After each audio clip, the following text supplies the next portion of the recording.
You're listening to the Prescribed Films Podcast Network, home to hundreds of hours of free podcast entertainment. The shows on this network all have a common goal, providing you with the best discussions about movies and other forms of entertainment media. The PFPN hopes to fill your earholes with audio joy. Visit our website with links to all the other amazing shows at www.thepfpn.com. Thanks for listening.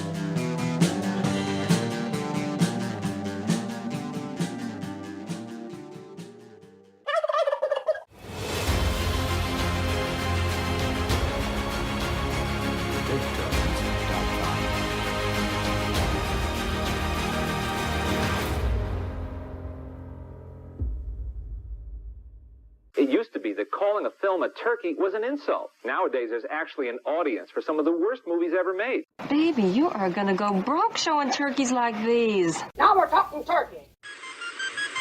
Gobble, gobble, motherfucker. It's turkey time. Gobble, gobble. Welcome, everybody, to another episode of Let's Talk Turkeys. It is the holiday season, and I'm your host, Movie Miss. We're covering Gremlins today from 1984. Steven Spielberg presents Gremlins. Billy Pelser has a nice home. Billy, is that you? Yeah, Mom, it's me. A nice job. A nice girl. If you're not doing anything this Thursday night, maybe you'd like to go out on a date with me? I'd love to. And loving parents who are about to give him You're gonna like this. No, don't shake it. We're gonna have to open it now. Won't wait till Christmas. the most unusual gift he ever got. What is it? It's your new pet. Come on, Barney, be a good dog. My dad gave it to me. But there are a few things to keep in mind. If you expose it to the light, you may hurt it. If you get it wet, it will multiply. All that from water? They got wet? Yeah, plain water. And most important, no matter how much they beg, never let them eat after midnight. Because when they do, they change.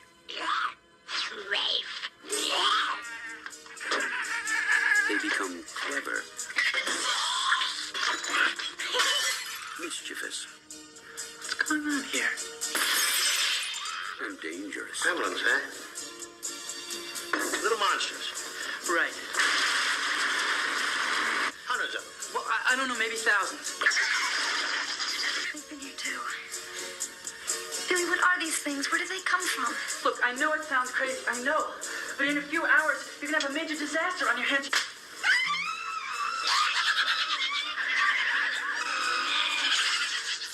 Gremlins, directed by Joe Dante. They'll be expecting you.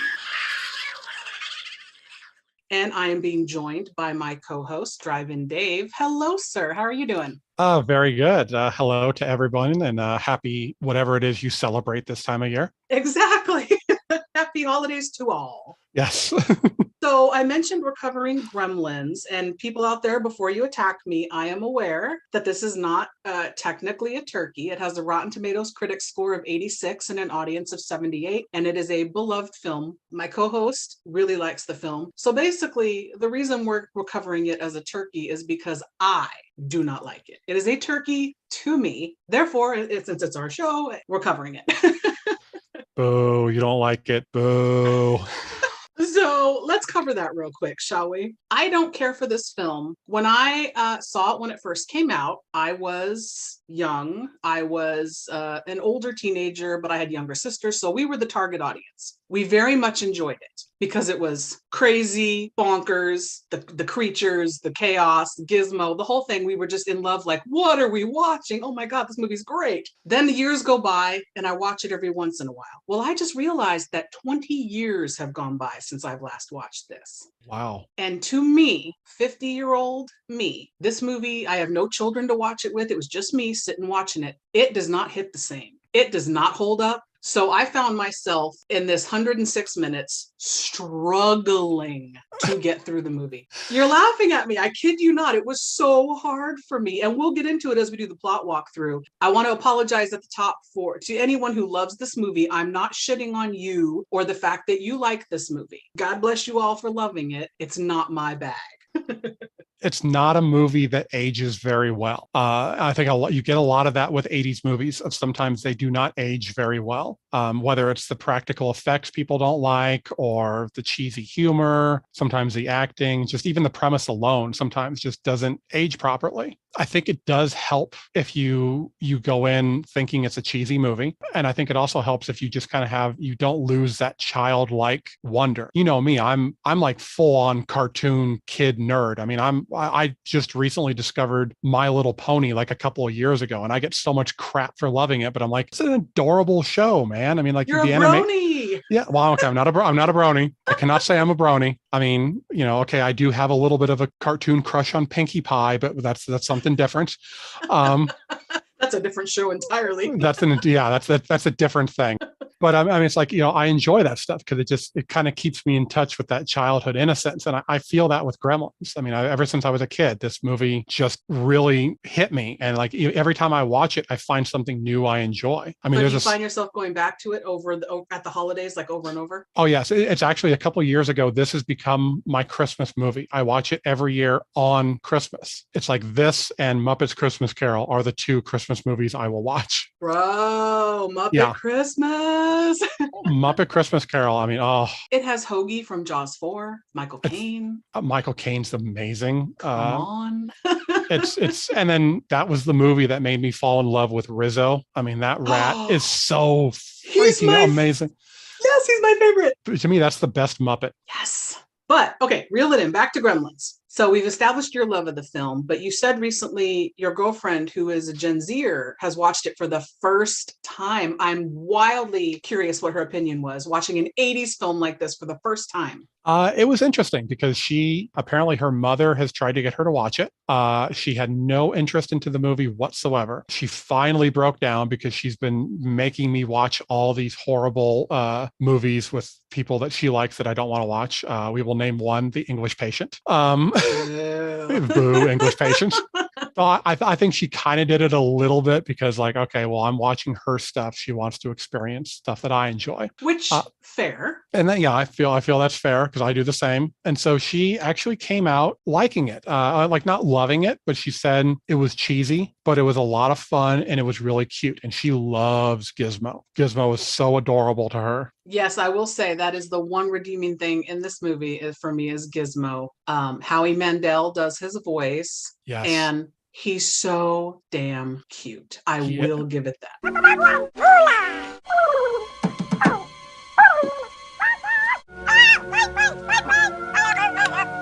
He is. And, like doing the research for this, I was going through IMDb, going through all the trivia. There was a lot of things I learned I didn't know. One being that they said Frank Welker, the voice of Scooby-Doo, actually... Fred Jones on Scooby-Doo. Fred Jones. He also does Scooby now. Does he? Okay. Yes, okay. He does do both. But he was actually one of the people that was responsible for Howie Mandel doing this. They didn't go into detail, so I don't know if he talked to like producers or talked Howie himself into doing it. But that's essentially the reason we got Howie to do this movie. Well, Frank was the voice of Stripe.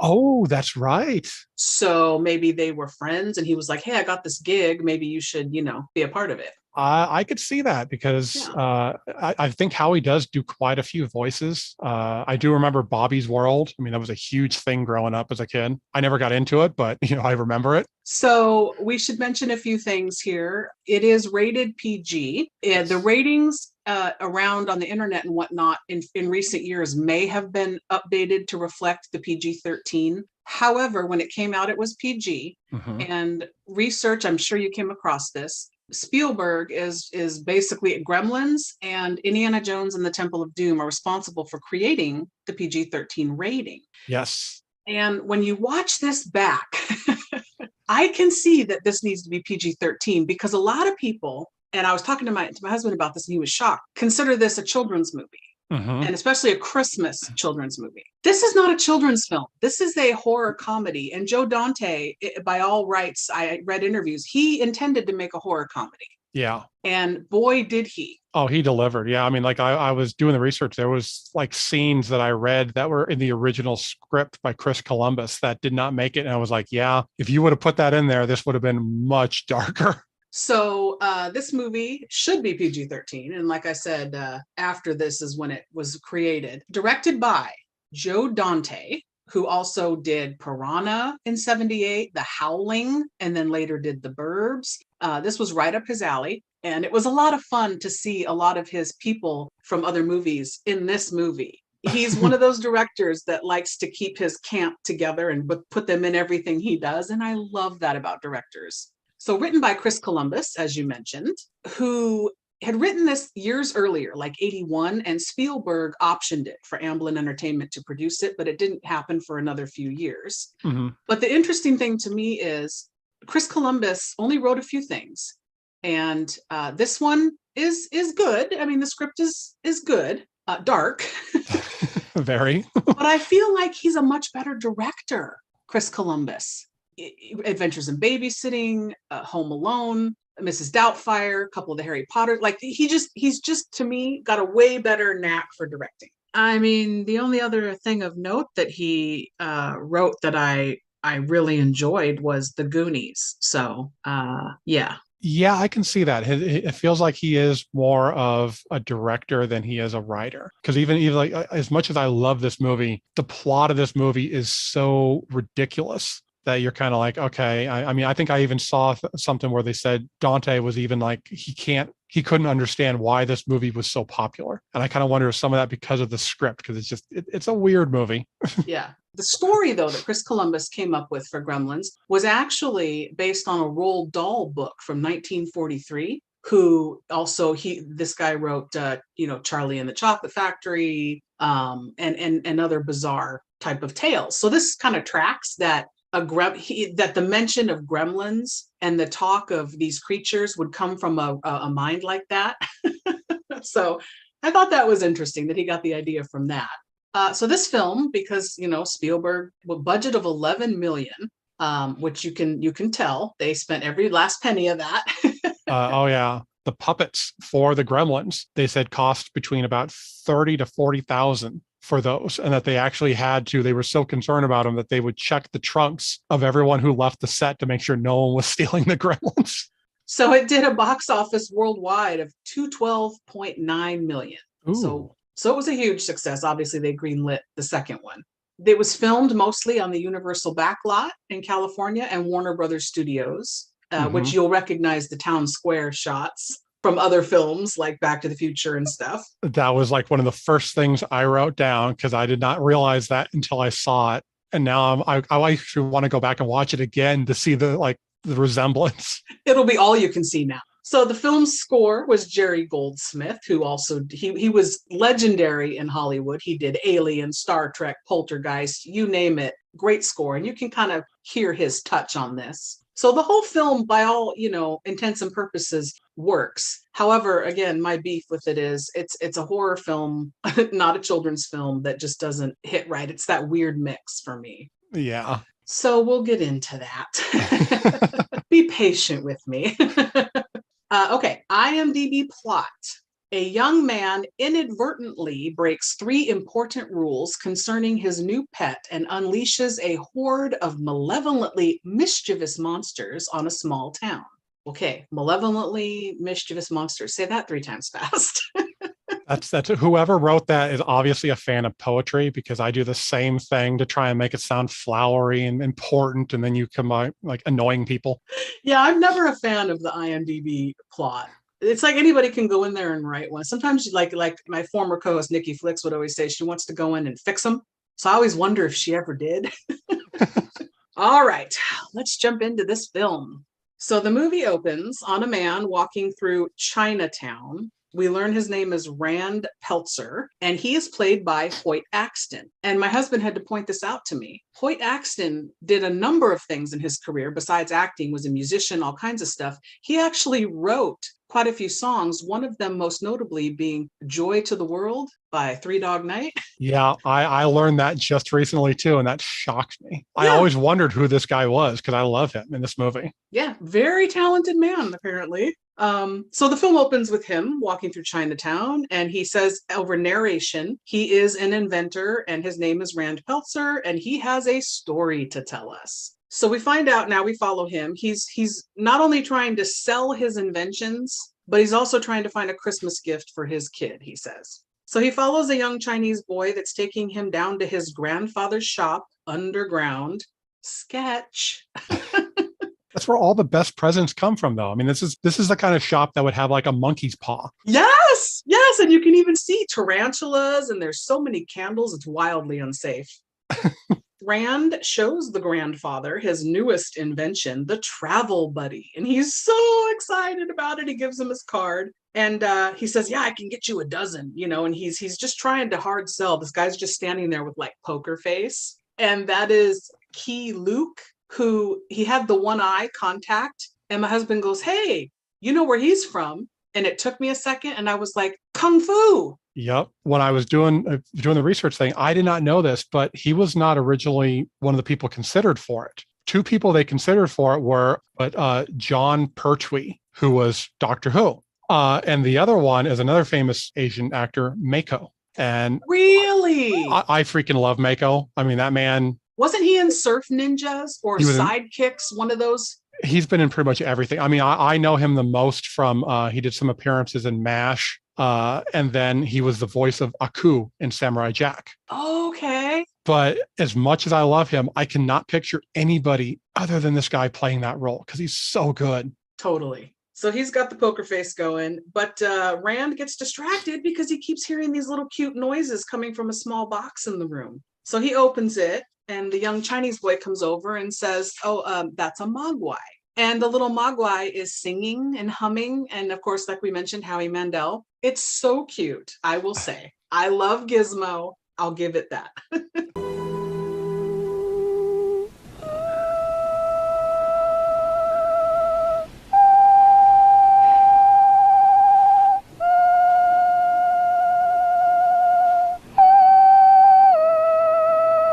So the man tells grandfather he's got to have it. It is incredible. I have to have this. This is a gift for my son. He offers him $100 and he says no. He offers $200. And the grandfather says he's sorry, but the mogwai is a great responsibility and I will not sell him for any amount of money, and walks away. My question is, and here comes my cynical, don't like this movie brain. So again, feel free to counterpoint. You have this creature that's not for sale. And he's adorable and he draws attention, and you have him in the middle of your store, your shop.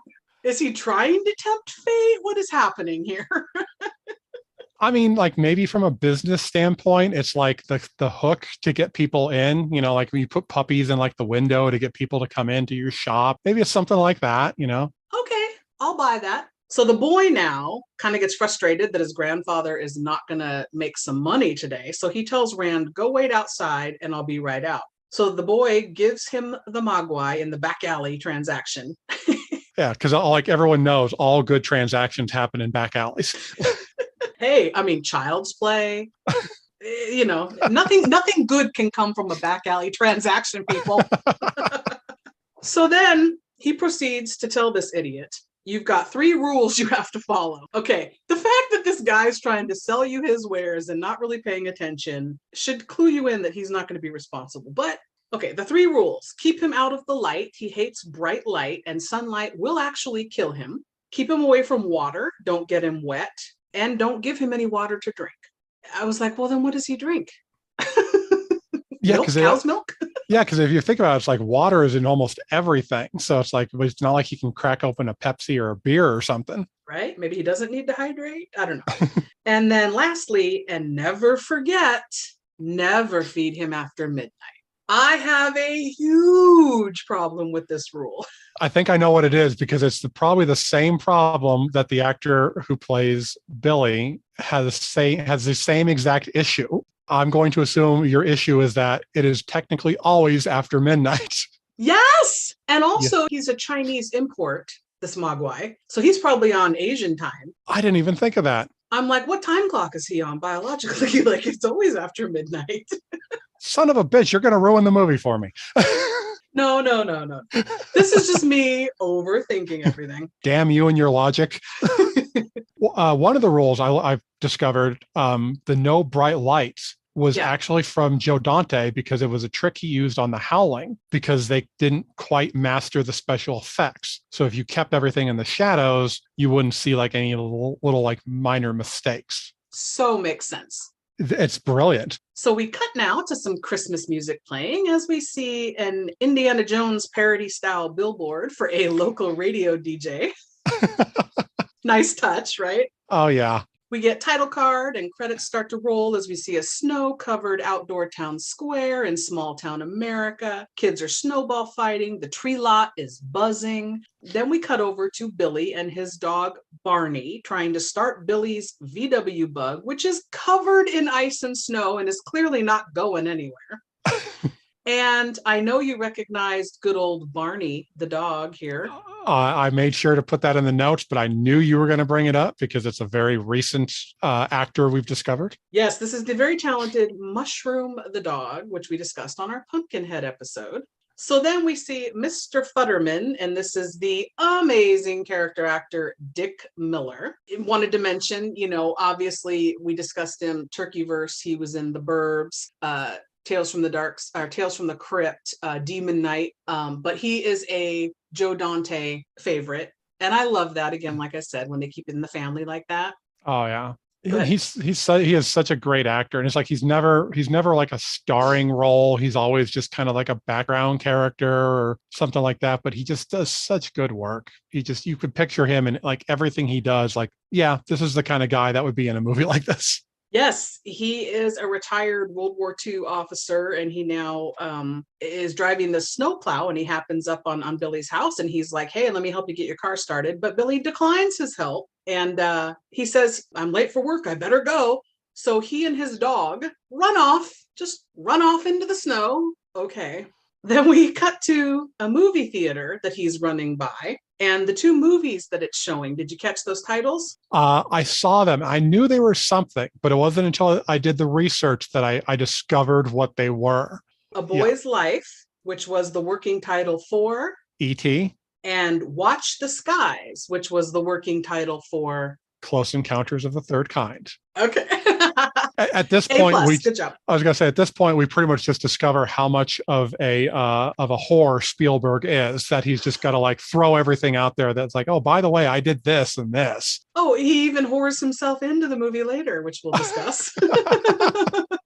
Which I had to rewind it 3 times and watch it because I was cracking up. Okay, so Billy now sprints through the town square, through the streets, Barney in tow, which I had to read this really funny piece of trivia. Apparently Mushroom, as we discovered researching for Pumpkinhead, was a little tough to keep in check. They had to run a string from Billy's pocket to Mushroom's collar so that it would keep following him when he's running through the street. I did see that because I thought that was kind of cute, that it's like he didn't want to do it, but then they quickly added on there that's like, other than that, the dog was a joy to work with. Right. Like I feel like that came from the dog's publicist. Was like, okay, if you're going to put that out there, make sure you know that the dog was a joy to work with. The dog's publicist. We can't give a bad rap to the dog. So as he's running by, he says hi to Dr. Moreau. I actually didn't pick that up until this last time I watched it. I was like, wait a second, did they just do what I think they did? Yes, they did. So then Billy goes into the bank where he obviously is now working as a teller alongside his friend Kate, and that's Phoebe Cates. And he has an area under his teller station all made up for his dog, including a little bolt in the wall with a rope on it where he like ties his dog up to, like, clearly this is a thing. He's been bringing his dog to work with him all the time. Oh yeah. Which, I mean, that makes me want to work at that bank myself. It's like, okay, hey, maybe I can bring my cat to work. No, because the cat would want to get up and walk around on the counter through all the money. So Kate comes over and says, hey, you just made it. Good job. And throws a petition in front of him and says, hey, sign this. The local town nasty neighbor who does all the real estate, Mrs. Deagle, is trying to shut down a local business. So can you sign this petition? And he's like, yeah, sure, no problem. Cut to Mrs. Deagle. And I almost feel like she has her own theme music, much like the Wicked Witch of the West. when you see her Yeah. coming down the street. Yeah, I kind of got that too. I mean, they did a really good job with her because she like is such a good evil character. I even thought I saw something where they said that she was kind of a bit of a nod to Ebenezer Scrooge. Especially because she's the real estate person and has no qualms about kicking people out on Christmas. Yeah, which actually this last time when I was watching it, I actually caught another connection, which is a connection that is all throughout this movie to I cannot remember the name of the guy, but from It's a Wonderful Life. She kind of reminds me of the villain from It's a Wonderful Life. Really? Yes. Okay. So this actress that's playing Mrs. Deagle is Polly Holliday.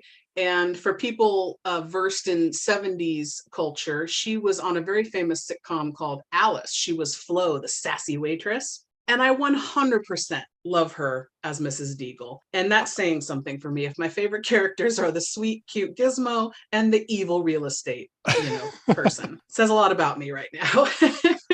Like, okay, at least there's something that can get me through the movie.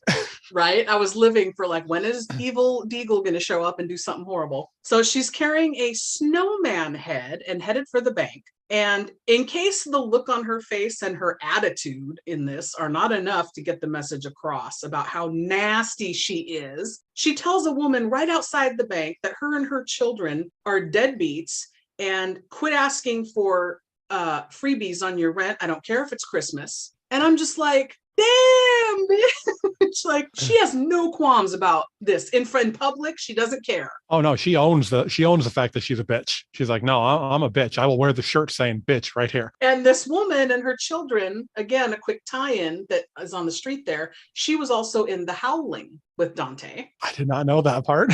Yeah, she's the ambitious reporter that her and her friend go looking for Dee Wallace, and they're like gonna figure out what's going on. Oh. So again, awesome that he's bringing back his people. I love this. So now Mrs. Deagle threatens Billy in the bank in front of everybody after she cuts the line and slams that snowman head on the counter.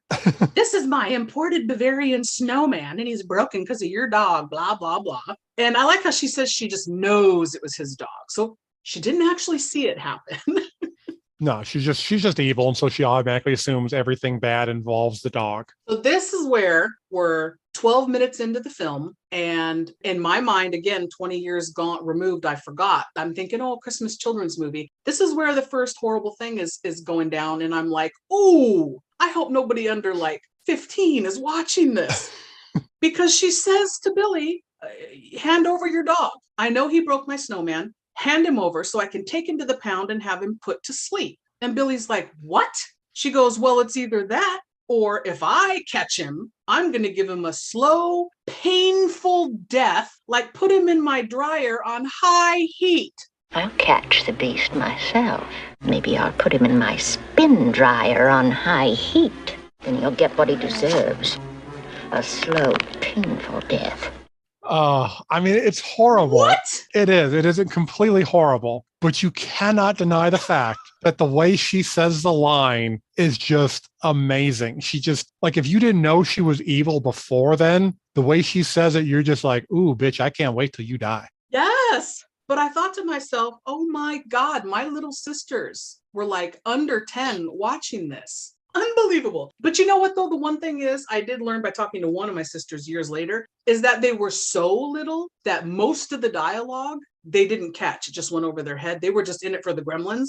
Mm-hmm. So, and it kind of tracks in a way because there's like a lot of movies. Like I'm starting to discover this now, going back and watching some animated movies for kids and stuff. They've always put in stuff for adults. Like my girlfriend just had me watch Ants for the first time. And there were some jokes that I caught in there that I was like, okay, that was for kids or that was not for kids, because like that was the kind of joke that's like an adult is going to be like, oh, damn, I can't believe they said that. Well, you know why? That's a Woody Allen film. Oh, yeah. Yeah. And you know, Woody Allen, I mean. Yeah. So, yeah, I do appreciate that when I am quote unquote forced to watch a kid's movie, but it's riddled with adult humor for like just me to get. I do like that. But this was like, shit. Bitch says she's going to kill the dog straight up. Yeah. So it's like that one was not one that kids were going to miss. You know, kids aren't going to be like, you know, oh, okay, well, I didn't understand she was going to kill the dog. Like she flat out says that shit. So now, you know, upon hearing this distressing news, Barney chews himself of his rope free, comes out from under the counter, attacks Mrs. Deagle, knocking her to the ground, and he's chewing on her arm. Billy pulls the dog off and has the gall to say, Barney won't hurt you. Barney was just chewing on her arm. Are you blind and stupid? In Barney's defense, I mean, if I'm hired to be Barney's defense attorney, I am going to use the argument of self-defense. I mean, he was threatened, so There, okay.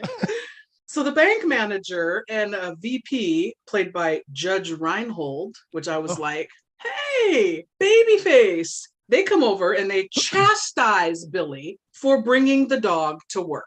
Now, I can only assume that the manager had to know this dog was always there, and he's just doing this to keep up appearances in front of Mrs. Deagle and everybody. Oh yeah, I kind of got the assumption that aside from Judge Reinhold's character, everyone in the bank was going to be like, "Oh, that terrible dog," and the behind the scenes are going to be like giving the dog treats and like, "Good, I hope you bit that bitch good." So also a little quick aside too, we can tell Judge Reinhold does not like Billy because he calls him a putz. And I kind of had to agree with him. I was like, Billy is kind of a putz. He takes after his dad, as you kind of see throughout the film. Oh, yes, yes. Now, did you have a problem with Judge Reinhold basically playing a dick? No, I love it. Okay, because I mean, like, I thought he was good, but at the same time, for me, it was a little bit weird because everything I've seen him in, he's just so either nice or he's playing like the Billy character, just such an idiot. He's so goofy and lovable and milquetoast and everything, like Beverly Hills Cop and whatnot. But yeah, I liked seeing him be a little bit of a dick. We don't get him except for like 2 scenes. Yeah, which apparently I guess they said he was supposed to be in it more, but they cut him out because they just felt it just didn't work. Oh, okay. Well, later he meets Zach at a bar after work. So then that made me go, huh. So he's at least 21, Billy, but yet he lives in his parents' attic, which looks like it's decorated for a 16-year-old, and his best friend is a 13-year-old. I think, I was reading the notes and they were saying that they had first hired Corey Feldman to be Little Pete, which we'll meet in a little bit here. He's like 13-ish. Mm-hmm. And he was his best friend, but then they decided to age Billy up and make him more of a young adult, but they didn't want to fire Corey Feldman because they'd already hired him. Yeah. And I'm like, yeah, but later in the movie, it's so weird to have a 21-year-old befriending this 13-year-old. And he's all, come up to my room and we'll hang out alone.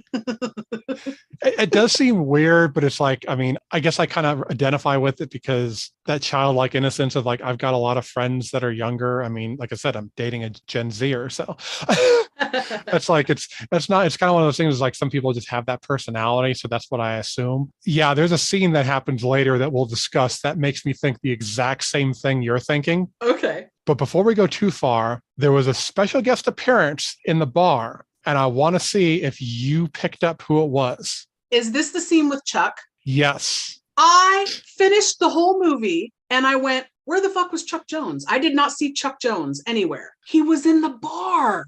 Yes. I mean, like when I discovered that, because this was at the time, I wasn't a huge animation fan. I'm just a kid. I like cartoons, but I've become such a huge animation fan. And Chuck Jones is like my fucking idol. I love that man. I've got all of his books and everything. So it's like seeing him on screen, I just geeked out so hard. Now, see, I did my research before watching the movie. So I was looking for him and waiting for Chuck. Where's Chuck? And he never came up. And I'm like, what the fuck? The bar scene. Okay. It was the bar scene. Got it. And yeah, Looney Tunes was his big thing. Oh, yeah. There's a fun nod to him later in the movie, too. And actually, I don't know if this is something you want to bring up later or if you knew, when they were going to release this movie, they originally wanted the Bugs Bunny short with the Gremlin in it to play before the movie, but something happened and they could not do it. That would have been amazing. That would have been great. That would have been like, I remember George Lucas wanted the Duck Dodgers animated short before Star Wars, and it never happened. So it's like somewhere along the line, someone needs to kind of get on the ball with fucking Warner Brothers and be like, guys, start doing this shit, because this would be amazing. So in this bar scene now, like I said, he's at least 21 because he's sitting there drinking. And Judge Reinhold's like, well, if it was up to me, I would have fired you, just kind of being more of a dick. Kate, who's working as a server, comes over with their drinks and mentions that she's working weeknights here after the bank for free so that the owner, Dory, doesn't have to hire another server. So she's not related to this guy. She's just working here for free. Is that legal? Doesn't he kind of have to pay her? She's not family. I would assume so, but I mean, coming from a guy who once had a job that I got paid under the table, I think that happens a lot more than you realize. Yeah. I Well, she mean, says she's doing it to help him out. And I'm like, But Judge Reinhold's character here, he hits on Kate and she flat out turns him down, which I liked because he was, being a jerk to Billy. I love how like one of his major pickup lines is "I have cable," which is like such an 80s thing. It was like, "Oh, I have cable." Yeah, it's like today it'd be like, "So?" Right? That would not work today. But that's fair because I always wanted to go to my friends' houses and stuff because they all had MTV and we didn't have extended cable and we didn't have MTV. And that was so funny because it blew people's minds when they met me. They're like, how have you never seen a music video? Well, when I was a kid, it was the 90s. So it's like everyone did have cable. But like for me, it would be going to somebody's house who had like HBO or Showtime, especially you stay the night because when the parents are asleep, you stay up at night and try and watch the late night programming. Cinemax. Cinemax. Yes. All right. So Billy gets home and tries using his father's ridiculous egg cracking machine to help his mom in the kitchen. My question was, what does this thing do other than crack the egg? That was one of the few inventions that just did not make sense to me. Like everything else kind of like, okay, I can kind of see it. But this one, like, okay, yeah, it cracks the egg, but what the hell does it do with the shell? It's like it looked like you still had to pull the shell out. Yeah. So it was making cracking an egg even more complicated. Thank you. That was my thought. And that's what made me go, okay, this guy's clearly, even though he's an inventor, he's a bit of a moron. So, and when you watch Shark Tank, you see that happens a lot, actually. Oh, yeah. So Rand, the dad, gets home and gifts Billy the Mogwai as Barney is barking at it. And I'm like, Rand is the putz. You bring home this little living thing and you have a dog in the house. First of all, you better hope the dog doesn't try to eat it. Barney doesn't know what this is. Yeah, actually, that's a good question. It's like he never once brought up, is this thing pet friendly, child friendly? I mean, he could have just totally brought home something that's going to like, eat the family alive and you have no idea. Right. Or the dog. Or the dog. God forbid. So they dim the lights and the Mogwai pops up out of the box and he's about the size of a really tiny puppy. Fluffy brown and white fur. He's got the little oblong head and the big brown eyes and the little chihuahua deer-like ears. And like I said, yeah, really fucking cute. I do love Gizmo. I see you have your Gizmo doll there. One of my prized possessions. When did you get that? I actually got it from a comic book shop probably maybe 5 or 6 years ago. Okay. It's in storage right now, but I have the life-size one that's like the size of my head. Like he's almost a little bigger than the real Gizmo. It was the first run of the dolls that they actually produced right after the movie. Ooh. And he's in pristine condition because my dad's mother, my favorite grandmother, had taken me shopping to see Gremlins, I think, and then we went shopping and got the doll. So I've cherished it always. My grandmother has passed, and so I've saved it forever. It's in a tub. It's in pristine condition. It's the only thing that it makes me not completely hate this movie is that tied memory with my grandmother. I mean, that's the kind of thing that, yeah, like memories kind of help make that. And I do want to say it is very smart to keep it locked away because you don't know, you don't want to get it wet, you don't want to feed it, and you've got like gremlins everywhere. I'm not gonna lie, I do have a Good Guys doll, a Chucky, in his box. And I absolutely every night before I go to bed check to make sure he's still in there. I'm not even lying.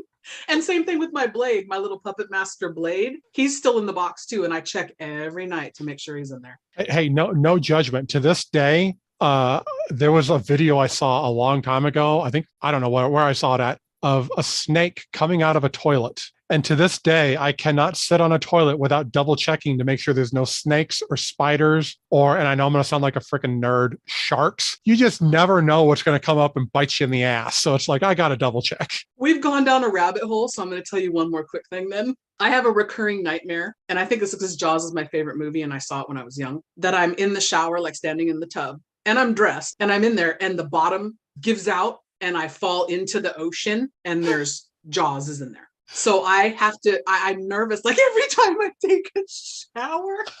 Okay, you're learning way too much about me right now. I just see you like stepping on the floor and making sure like everything's safe. Yes, I digress. So Billy is holding the little Mogwai and asks his name, and the dad says he's a Mogwai, but I've just been calling him Gizmo, which makes sense because he creates little pieces of equipment, machinery, gizmos. Exactly. And before you go any further, I saw this and I just want to point it out. I read that in Cantonese, Mogwai means devil, demon, or gremlin. Oh my gosh. I give information. You do. You are a bringer of the knowledge, and I appreciate that. And then I take it away by trashing it all. So the mom takes their picture with a flash camera, and Gizmo screams, bright light, and jumps over to the dad, and he's shaking. And it's so cute. His little animatronic puppet face is like showing all the emotion that he's scared by the light. I did appreciate that. All the hard work that went into the practical effects and the puppetry and the mechanics of the Gizmo and the Gremlins. Oh, yeah. Well, apparently they said it sounded like Gizmo was the worst of the puppets to work with. It was like because he was so tiny that puppeteers had a difficulty maneuvering him and such. That makes sense. So Rand tells them the 3 rules. Again, adds on, don't even let him drink water. Again, what the fuck is this poor thing eating and drinking? I don't know. So later that night, Billy's in his room, which again, like I mentioned, is this upstairs little attic space that looks like it's decorated for a 16-year-old, but whatever. They must have already had that done too before they aged him up and they're like, fuck it, nobody will notice. Me and my girlfriend were watching this. She actually pointed out, she's like, what the hell is his TV doing all the way up there? Because, it's like mounted like in the corner in the ceiling and stuff. And I never thought about it. I was like, well, I guess this is like pre-wall screens. Yes. And the tube TV way up high like that, all you could do is just lay in your bed to like look up at it, really. Later now, like I said, they're in his room. Gizmo sitting on his desk, and he's playing a little Casio keyboard, Billy is for him, and getting Gizmo to sing. Super cute. And then idiot Billy casts a beam of light into Gizmo's face because apparently he has no idea how mirrors work. He just shines right in his face, poor little Gizmo. He gets scared and he rolls off the desk and falls into the trash can and gets hurt. So Billy has to take him in the bathroom to wrap his little head with a bandage. That was so adorable. So Billy and Gizmo and Barney the dog all fall asleep on the bed. And my question was, again, how is the dog not rolling over and having a tasty snack in the middle of the night? Gizmo's right there. He's putting a lot of trust in his dog. Yeah, especially because earlier he just tried to eat another human being. So it's like... Right? Gizmo's got to look tasty. Exactly. So the next morning, Billy wants a glass of OJ and attempts to use his dad's juicer. And of course, it explodes all over him and the kitchen. Were you bothered? To this day, this part still bothers me. The fact that the juicer is sitting on top of oranges. Yes. I was like, at some point, is it just going to be like uneven when you take too many oranges? Or like, how does this thing work? That was my thought, because my thought was, what makes his juicer unique to any other Jack LaLanne juicer on the market in the 80s? The fact that his can store oranges underneath? So fucking what? It doesn't work. It doesn't juice them correctly. But yeah, I was so bothered by that. So then next, the family Christmas tree gets delivered by little Pete, like we mentioned, little 13-year-old Corey Feldman, who had filmed Friday the 13th, part 4 before this, and before that had done just TV and commercials and TV movies. I thought I saw something where they said one of the reasons they put him in this was because he was originally going to be in Close Encounters of the Third Kind, but his role was cut. And so that's why they put him in here. Because they had cast him early on. He was locked in, which is why they kept him, even though they upped the age of Billy's character. So here's the thing, though. I was doing some research on, the second movie, and which we'll get to later. But everybody from the main cast basically comes back, including Lil Pete. So in Friday the 13th, part 4, he's a main character, and they end the movie on him with a cliffhanger, and he's supposed to come back in part 5. Mm-hmm. Well, what they did was, for part 5, Friday the 13th, was they had him cameo in the beginning only, the first 5 minutes of the movie, which was filmed all in his backyard because he was locked in and filming Gremlins 2 and couldn't get out of it to do the Friday the 13th movie. Ah. So that's why he's only in the first few minutes of Friday the 13th, part 5, because he was locked into Gremlins 2 after doing this one. Just some interesting stuff. That is really interesting. So now we cut to Billy and little Pete going up to Billy's room in the attic.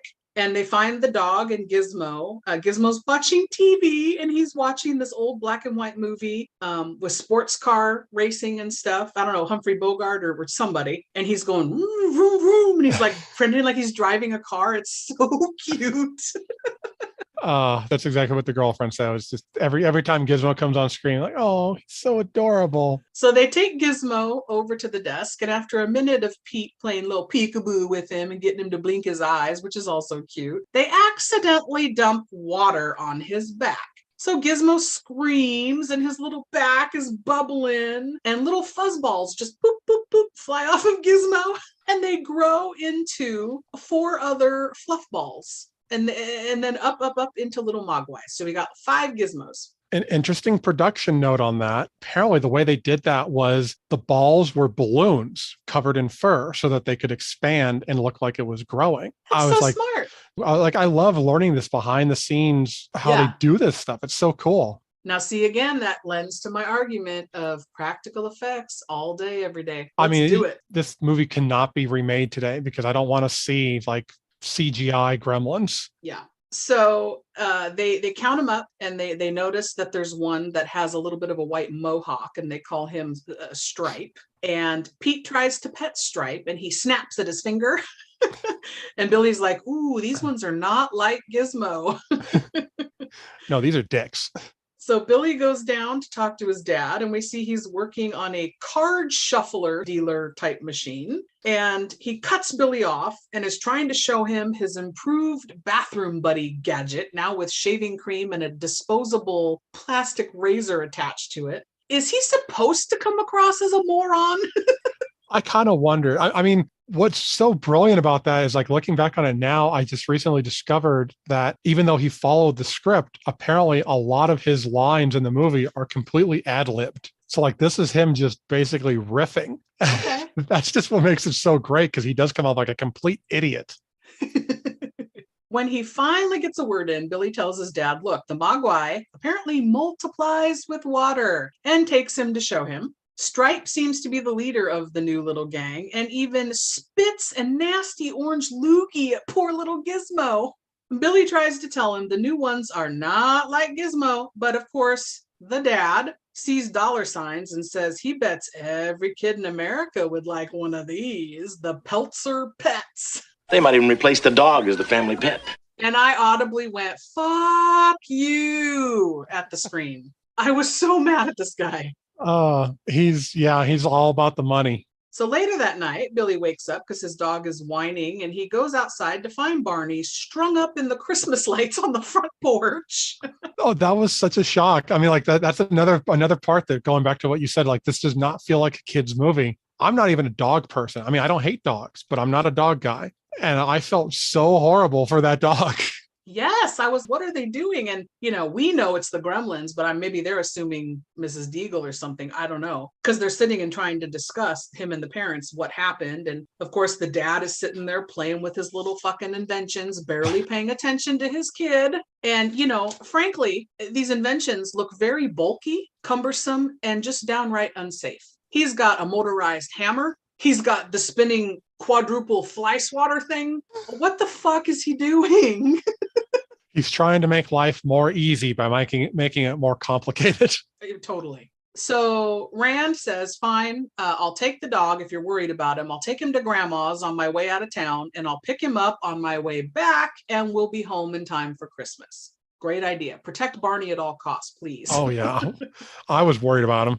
So mom is now struggling with the coffee pot that dad invented. The only thing I wrote in my notes really big about this was why, with like 15 question marks. Get him Mr. Coffee.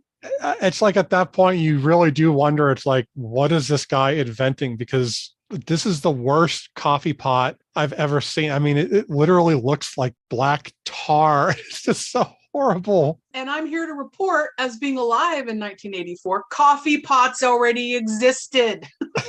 We didn't need a new one. Oh, that's the other thing I wanted to mention. Next to the coffee pot, did you notice they have an artichoke like hooked up to a battery? I missed that. An artichoke? No one's fully discovered the immense power of the artichoke. So the next day, Billy takes one of the new Mogwai to his, I guess, old high school science teacher that he still stays in touch with, and puts one single little drop of water on him to show what happens. And of course, it makes a new Mogwai. He asks if he can keep it to run tests, and Billy's like, sure. So later, Billy shows up at the bar now, where Kate is kicking out Mr. Futterman, who's rambling on and on about mechanics and gremlins. And he's clearly extremely drunk, climbing into his snowplow. And he's explaining to them, and this is where the history of kind of gremlins came from. In World War II, mechanical problems with your planes and stuff, the pilots would chalk it up to gremlins on the wings, messing with everything and whatnot. And all I kept thinking was Twilight Zone, the movie, with the gremlin, quote unquote, on the plane. Julia, there's a man out there. I don't mean a man. I mean, I don't know what I mean. I mean, what do they call them during the war? You know, the pilots? Gremlins. I wish I could say I thought that, but unfortunately my mind went immediately to the Bugs Bunny cartoon. That's okay though. So Mr. Futterman just decides to walk home. They're like, maybe you shouldn't drive. So he leaves, and then Billy and Kate walk home. Kate talks about, okay, here we go, not a kid's movie. Kate talks about how some people aren't happy. Instead of opening up presents, they're depressed and they're opening up their wrists. This is a line in this movie, people. This, and I believe the scene happens a little bit later. There's a scene we'll discuss. Apparently they did not, like, people were not fans of that being in there. One of them being Spielberg did not like this particular scene, but was like, okay, this is Joe Dante's movie. We're going to let him do it. I love it. This movie gets so silly and cheesy and ridiculous at times that it was kind of a nice little grounding thing of, it's like, yeah, this is a Christmas movie, but this is dark and kind of not everyone does like Christmas. And it just made me feel for her character even more. That logic makes complete sense. And also, I used to have a huge crush on her. And unlike everybody else, it's not because I got to see her tits in Fast Times. I was going to say, and I forgot to mention, when they were casting her, they had already cast her. And when Zach Galligan did the screen test with her, that he didn't even have to do a full screen test, because they could tell from the moment he met her, the way he was looking at her, that he already was like head over heels in love with her immediately. So they were like, oh, this is our Billy for sure. Oh, yeah. And you can see why, because I mean, she's so delightful. I mean, they were right. Of like one of the concerns was they didn't think she had the wholesome look because of Fast Times. And like, no, she's got that wholesome look. Like, that's the thing that attracted me to her. I'm like, oh my Lord, this woman is hot. Hey, it works for Kevin Kline. Well, I don't know the number of how many years they've been married. God bless them. So yeah, she's mentioning about, some people commit suicide. It's the highest around the holidays. And then Billy says, are you depressed at Christmas? And she just says, no, but I just don't like to celebrate it. And he's kind of being childishly optimistic and assuming everybody's happy and everybody loves Christmas. And she's here to say, slow your roll, bro. Like, not everybody's jolly right now. Which, again, like you said, can be appreciated from that alternate perspective that not everybody, is fully enjoying the holidays. So Billy asks her too, again, this is where it lends to his cluelessness. He's like, oh, why don't you celebrate it? Are you Hindu? Like, shut up, dude. Just shut up. So they get to Kate's house, and she apologizes for being cranky, which, bitch, you do not have to apologize. And Billy asks her out on a date for Thursday night. And it cracked me up because, and this is so stupid, but again, I'm picking it apart. He's like fumbling and trying to be cute and awkward. And he's like, what are we going to, well, we'll talk about it on the phone and figure it out. And then he's going to leave. And I'm like, your date's Thursday night. You guys work together. You're going to see her in the morning. You guys can talk about it at work. You moron. I don't know what she sees in him. Because he's like adorable from the childish perspective. And, he's just, she probably gets hit on by like a bunch of creepy old dudes all day long, kind of goosing her and stuff like that. So it's like, she wants the nice guy. That actually tracks. Yeah.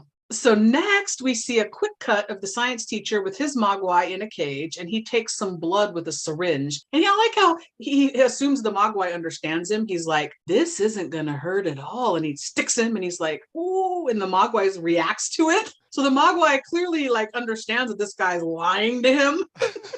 These guys are really smart, the Mogwais and the Gremlins. You realize they can read, they can talk, like. They're not your average pet. No. Well, they were made in China, so. Oh, that's true. So they're better than our pets.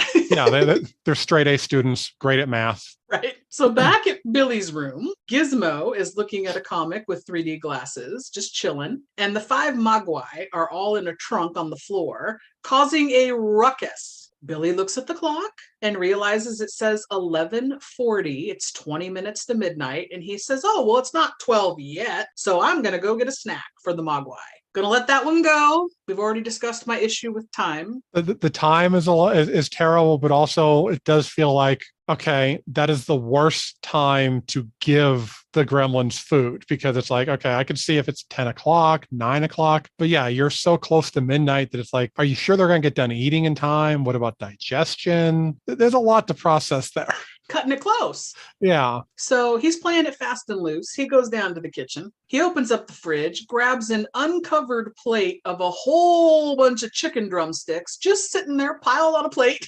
Now, okay, that was one scene that does bother me a little bit, because I don't know, maybe it's just me, but I've never cooked just drumsticks for chicken, like have like a whole plate and keep, like I said, keep it uncovered. I've never had a refrigerator that clean before. I mean, it's like, that just looks like such a movie prop. Did you notice that weird that the mom would even have this instead of a bunch of magnets on the fridge? She had one random sticker right where the handle is. So of course it was in our eye line, yellow happy face sticker just on the fridge. I did not notice it, but I saw it when I was looking up the trivia. And so you get what that's from. Yeah, because I did not even realize that, but now that's another reason to go back and watch it. So for those of you that don't know out there, that is a nod to The Howling. That yellow happy face sticker is on the booth that Dee Wallace has to go into at the beginning of The Howling. So that's fun. Not to be confused with the smiley face from Watchmen. Get that out of your mind. That doesn't work. This has nothing to do with the comedian. Arguably a better movie if it did. I'll take some JDM all day, every day. Twice on Sunday. So back at the high school now, it is 2:20 a.m. and the teacher is eating a sandwich and some chips and working, and he decides to call it a night and just leaves a half-eaten sandwich just out sitting on the counter. Cage is uncovered, the Mogwai is not covered up, and just leaves. Now, I don't recall Billy saying anything to the teacher about the rules. So I don't know if that was on purpose or if that was something they cut, but it's like, if it was on purpose, then okay, well, it makes sense, especially because Billy being an idiot. So now we cut back to Billy and Gizmo falling asleep to the TV. And a fun thing, it's the old film from 1978, black and white, Invasion of the Body Snatchers that they're watching. So a fun little Turkeyverse tie-in. We see a young Kevin McCarthy on the screen there. And he is also in a movie we just covered for the show, UHF. So that was fun to see him pop up. I was like, hey, we were just talking about him. So the next morning, Billy the Brainiac finds 5 green slimy pods, much like the eggs from Alien, all over his room. He and his mom figure out that he fed them after midnight because he sees that his clock is stuck at 20 to 12. Then we cut back to the slimy pod in the science teacher's lab, where the teacher, Billy, and little Pete, because he goes to school there presently, I guess, are discussing how the Mogwai can cocoon up and they go through a metamorphosis, the pupal stage. I bet you didn't know you were getting some science at you during Gremlins. See, it's a great movie because it educates you as well as entertains you. So now I had to look this up. The next scene involves a telephone. It's the old, rotary phone plugged into the wall that rings and you headset and you have to answer it. The dad's invention is hooked up to it, and the mom is sitting there at the counter baking cookies and frosting cookies, and she has a remote button. Push it when the phone's ringing, it flips a switch and kind of makes it a cordless phone, and it's not working right. So I had to look this up. In 1982, 2 years before this movie, 1 million people had cordless phones in their home. It was a thing. Again, what the fuck is this guy doing? He's reinventing the wheel. Apparently he thinks he's a genius. Maybe that was the idea for the character, was to show that he was such a bad inventor that he's inventing things that have already been invented. So Billy's mom just finally gives up and picks up the phone when it's not working and answers the call from her husband, Rand, who's at the inventor convention. He's on a payphone, and we see all the conventions are happening all around him. In front of him passes Steven Spielberg in a motorized wheelchair with a TV on it, and his bare foot is up in a sling like he is in a cast or something. He just circles around him while he's on the payphone. Every time I've watched it, I've missed it. Now it's another reason. I'm like checking off reasons to go back and watch this movie again now. So that's Spielberg, and if you are looking for him, you can clearly tell it is him. Then he's got Robbie the robot walking by from the movie Forbidden Planet. Behind him, while he's on the phone, is a dude trying out the time machine from the movie The Time Machine, from the story written by, I believe it's H.G. Wells. Yes. So 1960 film version of The Time Machine is there behind him in the background. Some guy's sitting in it and it's spinning. So there's a lot to see in this little, 30-second scene with the dad. So go back, and watch it a few times and kind of take it all in. It's a lot. I'll have to do that. Yeah. It feels like this is one of those movies that it's just like they're throwing in every single reference. I mean, there was one, not even a reference, it's just something that I think the scene already happened earlier in the movie where when the dad comes in, the two swords on the wall that he's like putting the sword back up. Yes, the swords fall every time somebody comes in the front door. Apparently, and it's not 100% confirmed, but apparently those two swords are later used as props in the season 2 finale of Buffy the Vampire Slayer when Angel fights Buffy. Those are supposed to be the same exact swords. I would believe that because these studios share their prop departments. And was that a Warner Brothers production or something, Yep. Buffy? Yep. I believe Warner Brothers did produce Buffy. So that would track that they would share the prop department. That's just kind of cool, like learning all these little things of how these movies connect. Right? It's not just about the turkey verse. There is other stuff too. The one funny thing about this scene is the dad says to the wife, "Yeah, the competition here is a lot stiffer than I expected." Yeah, he's out of his league. I mean, to be fair, he could be going to like a 3rd grade science fair and he probably would still be out of his league. I kind of feel like he's just not thinking his ideas through very clearly. And we learn it is in fact Christmas Eve and he will be home tonight, supposedly. Then we cut to the bank.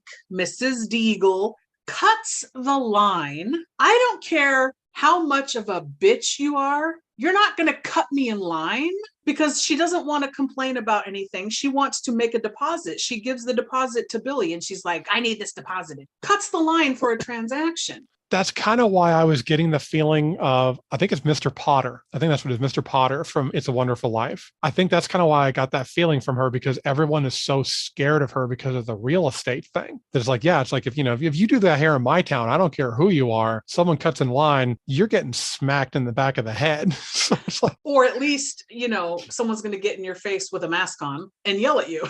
Oh yeah. So it's like, it's something's going to happen. So like in that town, for her to be that feared, especially because like, come on, she's a frail old woman. I mean, Billy could take her in a heartbeat. I mean, it's not even a contest, get up behind her, sleep her whole, choke her ass out, and it's all over with. Yes. And then this is in my notes. I wrote the word pussy really big because Billy is not only a moron, he's also a pussy because he lets her. He does her deposit and doesn't say shit to her for jumping the line. Does she own the mortgage on his house? Like, why is he not saying anything to her? And of course she asks, "Where's your dog?" And Billy, I love that though, he just goes, "He's on vacation." We sent him to the Hamptons. Right. So again, she says to him out loud in front of everybody, God and everybody, "You better keep him locked up because if I get a hold of him, he's in for a slow death." Oh my God. She's just so evil. She's not just evil. She's evil. Evil. This is like Cruella de Vil level evil. So over in science class now, the teacher is showing his students a film about hearts and how they function. And the cocoon in the box of the gremlin here hatches and nobody sees it. We get to see it. And we see Billy's also are hatching. Now, going back to when it first showed up, this is, I mean, like I said, I love this movie. I do. but I can appreciate the cheesiness and the things that kind of like get into your brain and drive you nuts of like, why didn't this stuff happen? Am I the only one that was bothered by the fact of how nonchalantly they take the fact that there's these big green slimy fucking eggs everywhere that these things mutated into? I mean, it's like they see it every single day, like, oh, okay, there's some green slimy eggs, whatever. I would have shit myself, run out of the house screaming and called the fucking cops or something, because that's... I would have taken a flamethrower to them. I would have made sure we have homeowners insurance. Then I would have taken a flamethrower to those sons of bitches. I mean, I have to be calmed down not to burn the house down when I see a spider. So if I see something like this... Okay, in my notes right now, I'm writing, pussy, Billy Van. No, yeah, I'm kidding. I don't care what anyone says. Spiders are scary as shit, okay? It's like, if you're not scared of a spider, then it's like, okay, you're not human. No, that's fair. All right, I take back my pussy. Phrasing. Cut to the teacher giving a Snickers bar now to the Mogwai that he has tracked down, is now hiding under his desk, but nobody's seen it yet. And it starts to eat the Snickers, and then I'm assuming starts eating his hand because he screams and shakes, and then we cut away. I was a little confused by that too, because yeah, like when the scene comes back, I'll explain what kind of confused me about that. So then Billy arrives to find the teacher now on the floor, face down, head under the desk, appears to be dead, a little bit of blood on his hand, and a syringe in his butt cheek. Now, see, that's what confused me, was because I went in thinking like, okay, did he die from getting the hand eaten? What is it that killed him? Like, obviously the gremlin killed him, and I don't know why he jabbed him in the ass. Revenge for being poked earlier, see? Oh, yes. Because remember, he reacted like, oh, and the guy's like, it's not going to hurt. And the gremlin's like, mm-hmm. Yeah, I got that immediately. What I didn't understand was cause of death. Yeah, I was like, yeah, cause of death confused me. I mean, it'd be great if it was the jab, like he jabbed him with something that killed him. You're morbid. So you picture the gremlin saying that like Samuel L. Jackson. Oh, okay. Again, arguably a better movie if that had happened. Billy only sees the creature's hand for a second as it reaches out and scratches him, and then takes off into an air vent near the floor and runs away. I love how apparently super strong these gremlins are, because it's like it was seconds that it ran to the air vent, ripped the air vent open, and was able to get in. I mean, that's like some, DC superhero shit. I mean, like, this is like Superman gremlin. He's Hulk gremlin because he's green. Gremlin smash. So now this confused me. Answer this for me. So the creature goes into the air vent, okay, and takes off. Billy goes to the nurse's office to bandage his hand that got scratched, and goes to open a cupboard up high above his head, opens the cupboard, and the creature pops out of the cupboard, and then down on the floor and breaks the air vent open. It's not open, and takes off again into the air vent. How was he in this cupboard on the wall? Okay, that is a very good point, because was this some kind of plan of like, okay, I'm going to scratch him so he goes to the nurse's office so that I can hide into the cupboard and pop out and scare the shit out of him? I mean, so much thought goes into that. We are underestimating the brilliance of these little creatures. Of course, I say that now, but as we get later into this, we realize how, no, they're not that smart. They're actually dumb as shit. So I have no idea to explain that. So now back at Billy's, the creatures that have hatched have made a huge mess of Billy's room and pinned Gizmo to a dartboard and are throwing darts at him. This is so horrible and tense. Then they toss Gizmo down the laundry chute.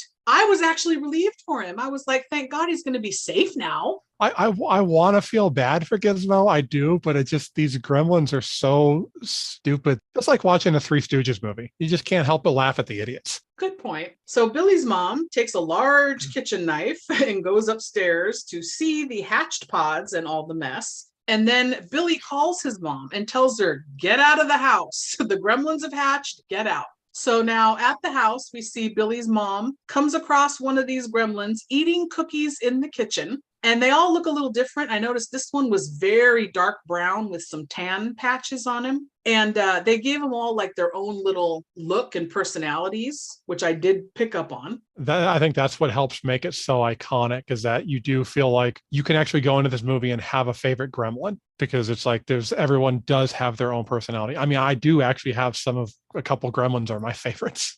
So this one's eating the cookies. He's scaly, slimy, kind of looks like a reptile. He's got beady orange eyes. It goes headfirst into a giant bowl blender type contraption that apparently the dad has invented because his name's on it. She turns it on and blends him up, and green slime goes everywhere. It just looks like ectoplasm. Well, this did come out around the same time as Ghostbusters. So the mom gets some dishes now tossed at her from a gremlin on the counter. This one's more black and yellow. She just straight up murders him in cold blood, stabs the shit out of him. I'm like, child's movie. What? It's really not a kid's movie, but at the same time, it's like, this is the way that you get kids to grow up fast. Be like, here, Billy, watch this movie and, grow a pair finally. This is what I would say now going forward. If anybody, random on social media, people always ask, what's a starter movie or gateway movie for my young child who's interested in horror? This is going to be my answer going forward. This is a good answer because this kind of gives you a lot of the basic elements for horror, but it still keeps it lighthearted enough to where kids can be like, okay, that's not too scary. So another gremlin pops up at the microwave. She sprays him in the face with cooking spray, pushes him in and turns it on, and he explodes in the microwave. Favorite gremlin death in the whole fucking movie. I love that death. That's not mine, but that's a good one. It is so epic. And I just love how she just sprays the cooking spray and it's just like, my eyes kind of thing. And it just goes into the microwave. And then in this scene also, this shot now, we actually see that the gremlin behind her on the counter that we thought had stabbed to death is still moving. So apparently he's not dead because he's twitching and kicking his leg. They're tough as hell. So she now arms herself with 2 more knives and heads out to the living room where she sees a giant stocking, again lending to the theory that Billy's just a big fucking man-child. 2 little stockings on either side for the parents, and this big giant 3-foot long stocking full of toys hanging on the mantle, and it's moving, so she assumes a gremlin is in there. So she goes over and stabs it, and of course a toy robot falls out and is moving around. And more toys fall. So I'm like, who was this stocking for? Pete, maybe he's going to come over? I don't know if we ever actually saw Pete's parents. So maybe Pete's just like, the orphan that lives on the street, kind of going from house to house and, sponging off of families. I assumed Pete's dad owned the tree lot because otherwise, by having him deliver trees, that's abuse of child labor. Well, this is the 80s, so children had no rights back then. So she backs up now to the Christmas tree and gets attacked by another creature in the tree. And it starts to choke her out with a rope, which apparently this black and red rope, maybe it's dark green, but it looks black to me, is her Christmas decoration hanging in her living room. So the gremlin conveniently tries to choke her out with it. Very traumatic up close. She's like dying. And then Billy comes in, saves the day because he grabs one of those swords off the wall, decapitates the gremlin, sending his head into the fireplace. Okay. That's my favorite death. That is a very good death. I just thought of something because one of the scenes that they cut from apparently the original script was not only were they going to kill the dog, but one of the gremlins was going to decapitate the mother. So with the head rolling down the stairs. So I wonder, is that kind of the little nod for, okay, we can't put that scene in there. We're going to cut off the gremlin's head. Now, this tells you right there, especially having done Piranha and The Howling prior, he was very horror-minded, Dante.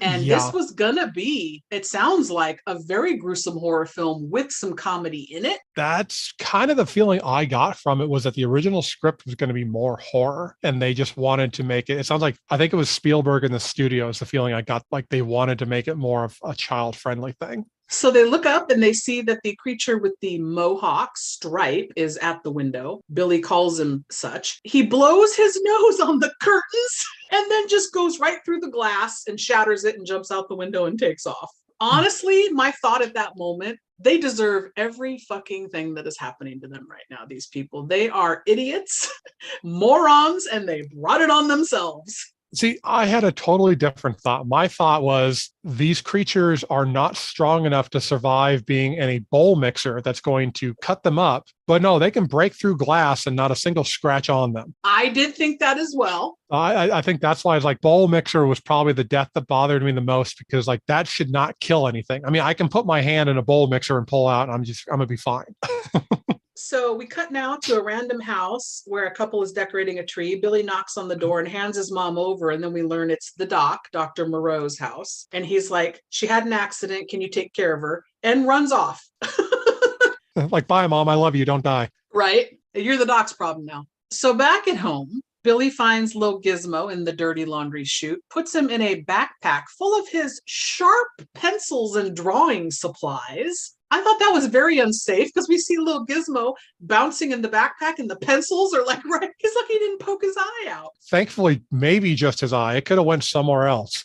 Well, I assumed they did that to show scale. That's a good point. Yeah, because you do want to make sure Gizmo looks small, tiny. So Billy follows footprints of Stripe to the local YMCA, where inside he comes across Stripe as he slashes Billy's chest and then leaps into the pool, which completely turns green and bubbling, and the room fills with steam or smoke, and you can tell like something bad's about to happen. It gave a great atmosphere for that. I mean, like that's where you could tell this was a horror director, because that scene gave you that horror vibe. You're like, oh shit, things are getting bad. So Billy runs over to the sheriff's station to tell them that hundreds, if not thousands of gremlins are about to unleash on our little town. They don't believe him, of course. And did you notice the smart-ass deputy that's sitting there just making smart-ass comments and giving him shit? That is Jonathan Banks, who I did not realize that was him because he's so young and has a full head of hair. That is Mike Ehrmantraut from Breaking Bad. What? The actor, Jonathan Banks. Apparently, this was also the actor who played the sheriff. This was his last role. Oh, really? I don't know. They didn't say if he died or he retired. They just said this was his final role. So Billy shows them Gizmo, and then he tells them, they don't start out like monsters. They start out like this, all cute. And then we cut to the only stop motion animation sequence in the film. And apparently they said it was too time consuming and it was not cost effective to do all of the Gremlins in stop motion, which is why we only get the one scene of stop motion. It's all the Gremlins led by Stripe coming down the street. I love that scene. You can tell. I almost expected one of the Gremlins to be walking by with like glass bottles, clinking them, saying, "Warriors, come out and play." So then we see Mr. Futterman at home watching TV. His wife is there humming along a Christmas song. She's happy and clueless about everything. And he gets frustrated because the TV picture on the tube TV keeps going out. The antenna and the signal and stuff is getting messed up. And it's like, that's what you had to deal with in the 80s. And we see that it's because a gremlin is swinging on the antenna. And bending it and trashing it. So Futterman goes outside to check, and the Gremlins, one of them, drives his snowplow right out of the garage, chases him, goes into the house, and we cut away, but I'm assuming runs them over, Mr. and Mrs. Futterman. We don't see it, thank God. I mean, that's the rule in movies and comic books and pretty much all media. If you don't see a body, you don't know. Then we cut to some more gremlin chaos. We get another one spitting mail out of a postal box when a man tries to put a package in there. And I guess the gremlin chews on his arm because he's shaking and screaming when his arm is in the mail slot.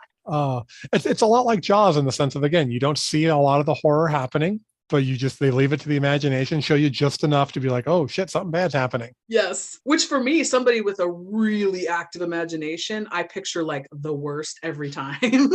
Oh yeah. No, I'm picturing like the full graphic scene of him like taking flesh off of the arm and everything. So back at the station, even after seeing little Gizmo, the sheriff and his deputy do not believe Billy about the gremlin stuff. Then we see more gremlin mayhem. One of them's messing with an electrical box, causing traffic lights to malfunction. Complete and utter chaos. Cars are exploding. Crazy shit's happening in this town. How they don't understand what's happening, the sheriff, and they're so clueless, I don't know. Well, small town cops, you kind of expect them to be clueless. So then they're getting ready to go because they get a phone call saying there's been an accident at the Futtermans. So the sheriff and his deputy have been drinking. And they even joke and talk about how they're drunk and have been drinking. And the sheriff is like, let's go. And they grab their coat and keys. And he's like, I'm driving. And the deputy's like, are you sure you should drive? You're drunk. And he goes, I'm the sheriff. It's my car. I'm driving. What?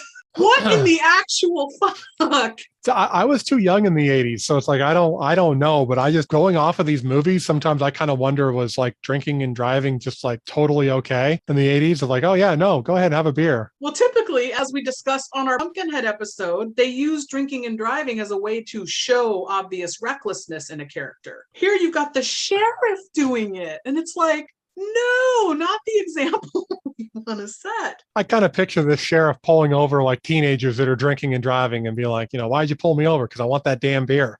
I'll take care of that 6-pack for you, son. You shouldn't be drinking and driving. So next we see Stripe show up outside Mrs. Deagle's. This is so funny. The sign in front of her house for her real estate business, it has her business hours on there. Did you see what it said? Her sign says her business hours are Monday through Friday from 10:30 to 11:15.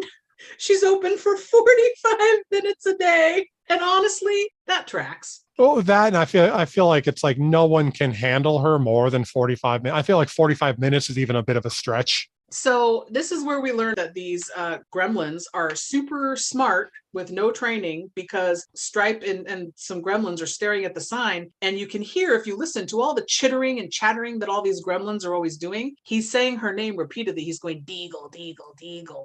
So he read that on the sign. Clearly, he can read. And it's so bizarre. Just an observation. But it makes him so charming. So inside, Mrs. Deagle, who is obviously crazy cat lady, coming down the stairs, her winding staircase on this electric chair, which is so fucking cool. When I was a little kid, I was like, I want to ride on that. Like, that looks like fun. Not realizing that it was because she can't go up and down the stairs without help. My girlfriend actually made the joke of like, I'm going to end up having to use one of those. I told her no after what happens in this movie. Right? She's coming down the stairs. She's got a cat in her lap that she's talking to out loud. And this cat is Kopek. And then she makes it a point to say, now it's time to eat. Where's Ruble? I hope Ruble's hungry. And then she said, it gets to the kitchen to feed them. And she's like, come here, dollar bill. Oh, little dollar bill. So I looked it up. Kopek and Ruble are forms of money, like Russian money and Ukrainian money. I was like, this bitch. Her pets' names are forms of currency. To steal a phrase from a friend of mine, this bitch bougie as hell. But I was like, that kind of tracks, actually. It really does. One of the things that threw me off was, I think this was the first time we've seen her hair. And yes. It's just like, I was not expecting, like I was expecting like, redhead for some reason. And I mean, that's just not because I'm saying that like redheads are psychotic or anything. I mean, some of them have been in the past, but... So she's about to feed her cats when she hears some caroling outside her front door. And she talks about how she hates carolers, of course. Christmas carolers. I hate Christmas carolers. Grabs a big pitcher of water. So she clearly is going to throw this on these poor unsuspecting children carolers. She flings the door open and we see it's a bunch of gremlins.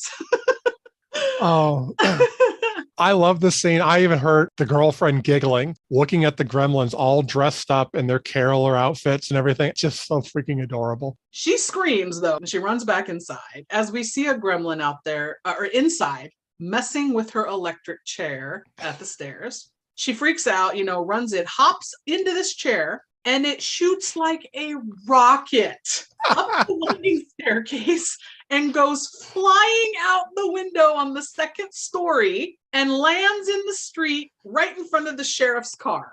She is so dead, right? And I love how the shot shows like she's just still casually sitting in the chair with her feet in the same position and everything. This is like, if the microwave is my favorite gremlin death, this was my favorite human death because it's just so ridiculous. So you agree, she doesn't survive this, right? There's no way. I mean, her frail ass going out the window alone and then hitting the street. I mean, if she's not dead, then that bitch is a demon. So now a man dressed as Santa Claus comes running out of his house being attacked. He's covered in gremlins, runs up to the sheriff's car. The deputy panics and tells the sheriff, go, let's get out of here. We do see that a gremlin has messed with the underside of their car. So then you're like, oh, I wonder what happened there. So they're driving off and then you realize his brakes aren't working. So he's speeding and swerving through town now, the sheriff. And so at this point, we see now the town complete ruin. The gremlins have complete chaos. So Billy grabs Gizmo, jumps in his little VW bug, still completely iced over and covered in snow, and he is genuinely surprised when it starts. It starts right up. Now, let me ask you this. His car hasn't started this whole fucking movie. And the one time you're in a crunch situation, it's crucial right now that you have this. And it starts. Do you really think it's going to stay running? How can you think that? I would not trust it. But I guess in the same situation of like you're trying to get away, so you're going to use any opportunity you can to get away. I love the fact that it's kind of, I don't know if they intended it because I don't know if it was a cliche at that point in horror, but I love the fact that it was the complete opposite of every horror movie where you go to the car and it doesn't start. Where like this time it's like, no, the car doesn't start the whole movie. The one time you need it, boom, it's ready to go. That's true. We also get to hear on the car radio now that the gremlins have broken into the radio station and are terrorizing the DJ there. We get a random scene of Billy's dad, Rand, out at a gas station because he's en route to come home for Christmas. He tries to sell a smokeless ashtray to the attendant in the gas station. His desk is covered in cigarettes and he's smoking up a storm. All right, so we cut now to the bar where the gremlins are trashing it as Kate is serving them food and alcohol, and a lot of them are getting drunk.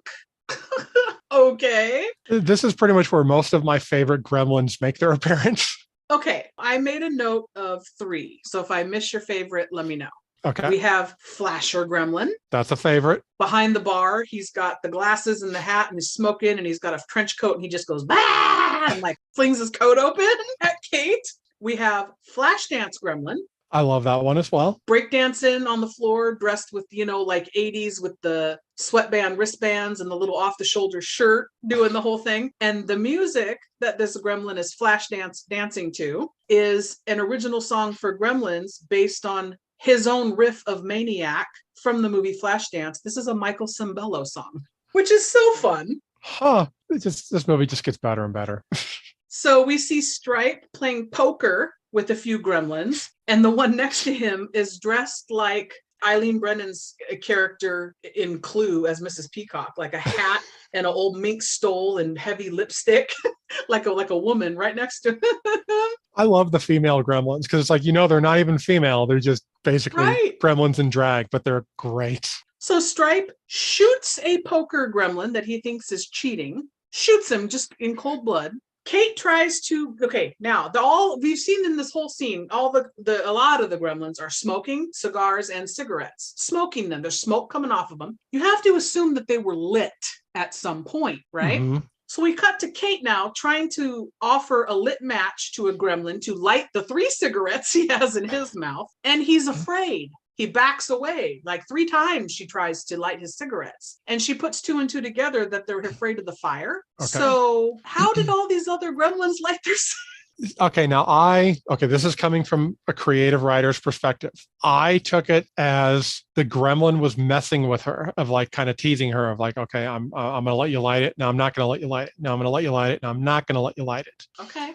And she just, in her own mind, made up are they afraid of fire? And jumped to that conclusion. That's just how I explained it in my mind. So your read of that is completely different than mine. That's interesting. Yes. Okay. It happens when 2 people have separate minds. Yeah, that's fascinating. Well, half the time I think we share the same brain. That's true. But that's actually a really good point. I didn't look at it that way. Because I just kind of assume that because they're jerks. They're going to tease you and pick on you and just, they're doing that kind of stuff. And they're childish. When somebody's acting like an ass, you could be like, quit acting like such a gremlin. That would be, I would love that. All right. I'm going to try and make that catch on hard as possible. So she then takes flash photographs to scare some of the gremlins and freak them out because they don't like the bright light. She tries to get away, dodges a bullet from a gremlin in a ski mask that shoots at her face. What? No. But he didn't hit her. I mean, maybe it was a warning shot. I mean, it could have, for all we know, it could have been blanks or something. So Billy pulls up in his knight in shining VW bug as Kate hops in, but now, of course, it won't start. Wah wah. So they run through the streets with all the mayhem and melee happening around them. They get to the bank where the Gremlins have completely destroyed and trashed the inside of the bank. Billy tells Kate the Gremlins did it. And he says, just like Mr. Futterman said. So they're like, he was right. These are Gremlins. So I kind of lending to like, oh, maybe he was right about in World War II. Maybe there really were Gremlins sabotaging the planes. Little possibility of something there. Kate says, gee, great. Now I have another reason to hate Christmas. Thanks, Debbie Downer. Yeah, but at the same time, it just makes her more, adorable. It makes me want to hold her. She proceeds now to tell Billy the story of why she hates Christmas. And it's an urban legend that I'm sure you've heard many times. But she says, when she was 9 years old, her father got stuck in the chimney playing Santa, had an armful of presents and slipped and broke his neck and was stuck in the chimney for days. And she went to light a fire. And then when the firemen came out or whatever, that's when they learned he was in there dead. Man, did this movie take a fucking dark turn? It did. I mean, I don't recall how I felt as a kid watching it because I think I was just so obsessed with Gizmo and the Gremlins that I just kind of blew that off of like, whatever. But now I've grown to appreciate that, like the way she delivers the line, the music, like everything about the atmosphere of that story that she's telling, it just sucks you in. And I've become such a nerd for sad moments in movies. I love to cry. I just absolutely freaking love it because it's just like I love having that powerful emotion. It's good to be in touch with your inner crybaby. I am too. Well, for me, it's just more of because I like being able to, that something is able to kind of create that emotion in me. And coming from the human element, and you feel like you're bonding because you can relate. Yeah. And it's like, I also look at it from a creative standpoint of it's like, I want to be able to do that for people. I want to be able to create something, write something that is going to give that same emotion to somebody that I felt. So those are like moments that I enjoy. No, that makes sense. It is a great scene. I'm not taking away from her performance. Like you said, it's fantastic, but it was so dark. And I'm like, wow. No, it lends to the fact that this is not a kid's movie. That was actually one of the things me and my girlfriend were talking about, was that she brought that up of like how this is considered a kid's movie and it's not. And we were kind of saying how it seems like kids movies in the 90s and the 80s and even shows, it made it seem like the people growing up in that era had a lot thicker skin. Where now it's like everyone's so offended by everything and you got to be careful what you say. Back then, it's like you're not wrong. You said whatever the hell you wanted to in this stuff. So it was kind of cool, like seeing that. So, okay, now we're going to get where I have to, it's so stupid, but I have to talk about it because it involves the dog. We cut back now to Rand leaving the gas station. He's given him the ashtray. He's going out the door, going to get in his car to come home. That's all this scene is. It's like a minute and a half, right? However, we know he's been in there a while. His car, the windows are completely iced over and snowed over. The car is completely, looks like he hasn't been out there in an hour at least. And it's like the people who made the movie went, I think we have to remind everybody that he's bringing Barney home. He's got Barney, because where's the dog? So when he opens the door to put his shit in the car and leave, we hear a dog dubbed over ADR barking. Bark, bark, bark, bark, bark. And he's going, yeah, Barney, don't start with me. We're going. So we're supposed to assume this poor dog has been in this car that has not been running and it's completely snowed in and iced over. What the fuck? Well, he didn't have to do that. I didn't forget that he was bringing the dog home. No, I mean, that is a good point. You didn't need to do that. Like you would have assumed the dog was coming home with him. And I understand your point. I understand people that get pissed off at stuff like this. I think that shows the passion that people have for animals and stuff like that. And I appreciate that. My retort to that is always, so in a movie that has an animal that can reproduce with water, die by sunlight, and create a million fucking gremlins, this is the one part where you're like, hey, wait a second, movie. This doesn't make sense. This is where I draw my line in the sand with Gremlins. I just love it that it's like that's the one thing that can get to people. That one little logical thing is like, so the rest of it was fine. Yep, had me till there. So now we see Billy and Kate going outside and it's snowing. She's fine, no coat. She's fine, just walking around. And then I had to go, oh yeah, they filmed this in California. Well, there's that. I mean, like, a girl that hot probably, puts off her own heat. So the streets are deserted and very quiet now, and they think that that's weird. So they're walking around. They realize now the Gremlins have all gone inside the movie theater, and they are watching Snow White and the Seven Dwarfs animated Disney movie. I love And that. they're enthralled. Like they love it. They're singing along.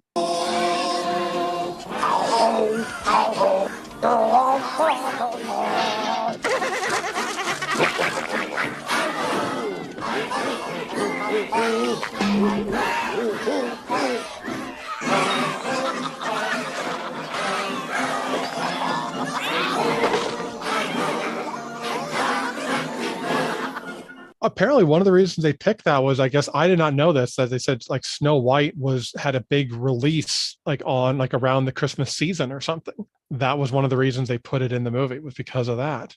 They often did re-release Snow White now here's a weird thing though. I was visiting with my sisters, my aunt and uncle who lived in Las Vegas at the time, in around 1987 when The Lost Boys was in movie theaters. And my cousin, who was a year younger than me, and my sister 2 years younger than me, the three of us were in our mid-teens, and we wanted to go see The Lost Boys. And my aunt said, that's fine, but what am I supposed to do with your two younger sisters who were really little? So we went to the movie theater, and the three of us, me and my cousin and sister, go in Lost Boys. My aunt takes my two littlest sisters in to see Snow White. And this was like in the summer of 87. Huh. And I have that vivid memory that happened. So that's weird. Yeah, they would like randomly re-release it, I guess. I mean, it kind of makes sense because I think they did do a lot of, I mean, like even now you're seeing like theaters will constantly do like flashback cinemas and like bring movies back and things. I keep hoping for Gremlins to be one of them one day. So Billy and Kate open a hatch in the floor of the theater behind the big screen there, and they go underground under the building. They start a gas leak, and I had to think real quick, how the fuck is he smart enough to know to do this? He seems like a complete idiot. But he does. He figures it out. At the same time, Stripe is in the lobby looking for food. He sees out the window across the street a sign in a store window that says candy. And again, he can read. He knows that's candy. So he leaves to go get some. Billy lights a fire underground there with the gas leak, and he and Kate and Gizmo escape out into the alley. They get across the street and they watch the entire theater explode. And we hear the screaming of these perishing gremlins. And then we even get to cut to some of them on fire. Horror movie. This is a horror movie. It is, but they're even cute when they're on fire and dying. So did you catch when they were watching Snow White? I only caught it this last time watching it, when they're panning the scene of them actually looking up on screen and you see the silhouettes. Did you see the gremlin in the Mickey Mouse ears? Yes. Yes, there was a bunch of them. One of them had a popcorn bucket on his head with eye holes cut out and the ears. Yeah, there are a whole bunch of crazy gremlins in that audience. Oh, so awesome. So they clock Stripe over in the department store window holding a handful of candy, watching the explosion, and they take off after him. Stripe skateboards away with his armful of candy as Billy runs after him with a baseball bat. Now, okay, going back for a minute here. Your issue was the dog. That was your thing of like, all right, fuck this movie. You just lost me. My issue was, how the hell did Billy take one of those little toys that has a little popping thing? How did he use that to break a fucking window? That thing can't break anything. So Spike pops up on a TV now because there's a camera and TV set up there, and he says Billy's name. So again, Smart knows his name and can say it. And it's really creepy though, the way he says he's all Billy. I love it.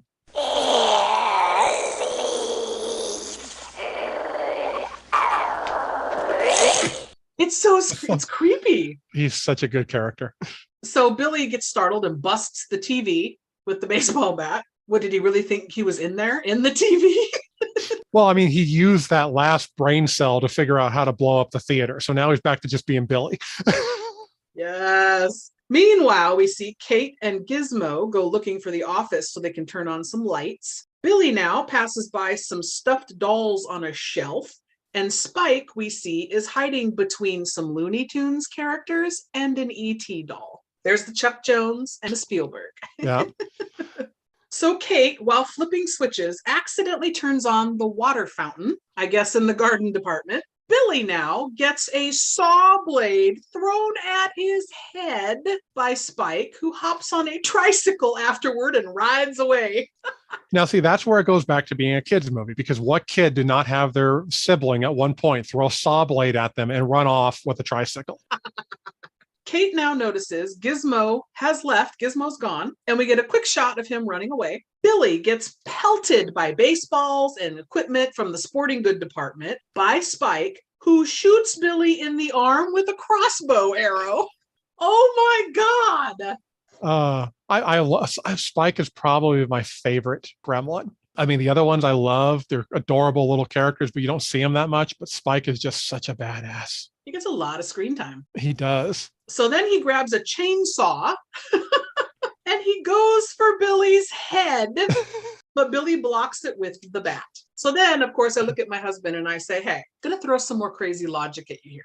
If you're blocking a chainsaw with a wooden bat, would you not be toast right quick?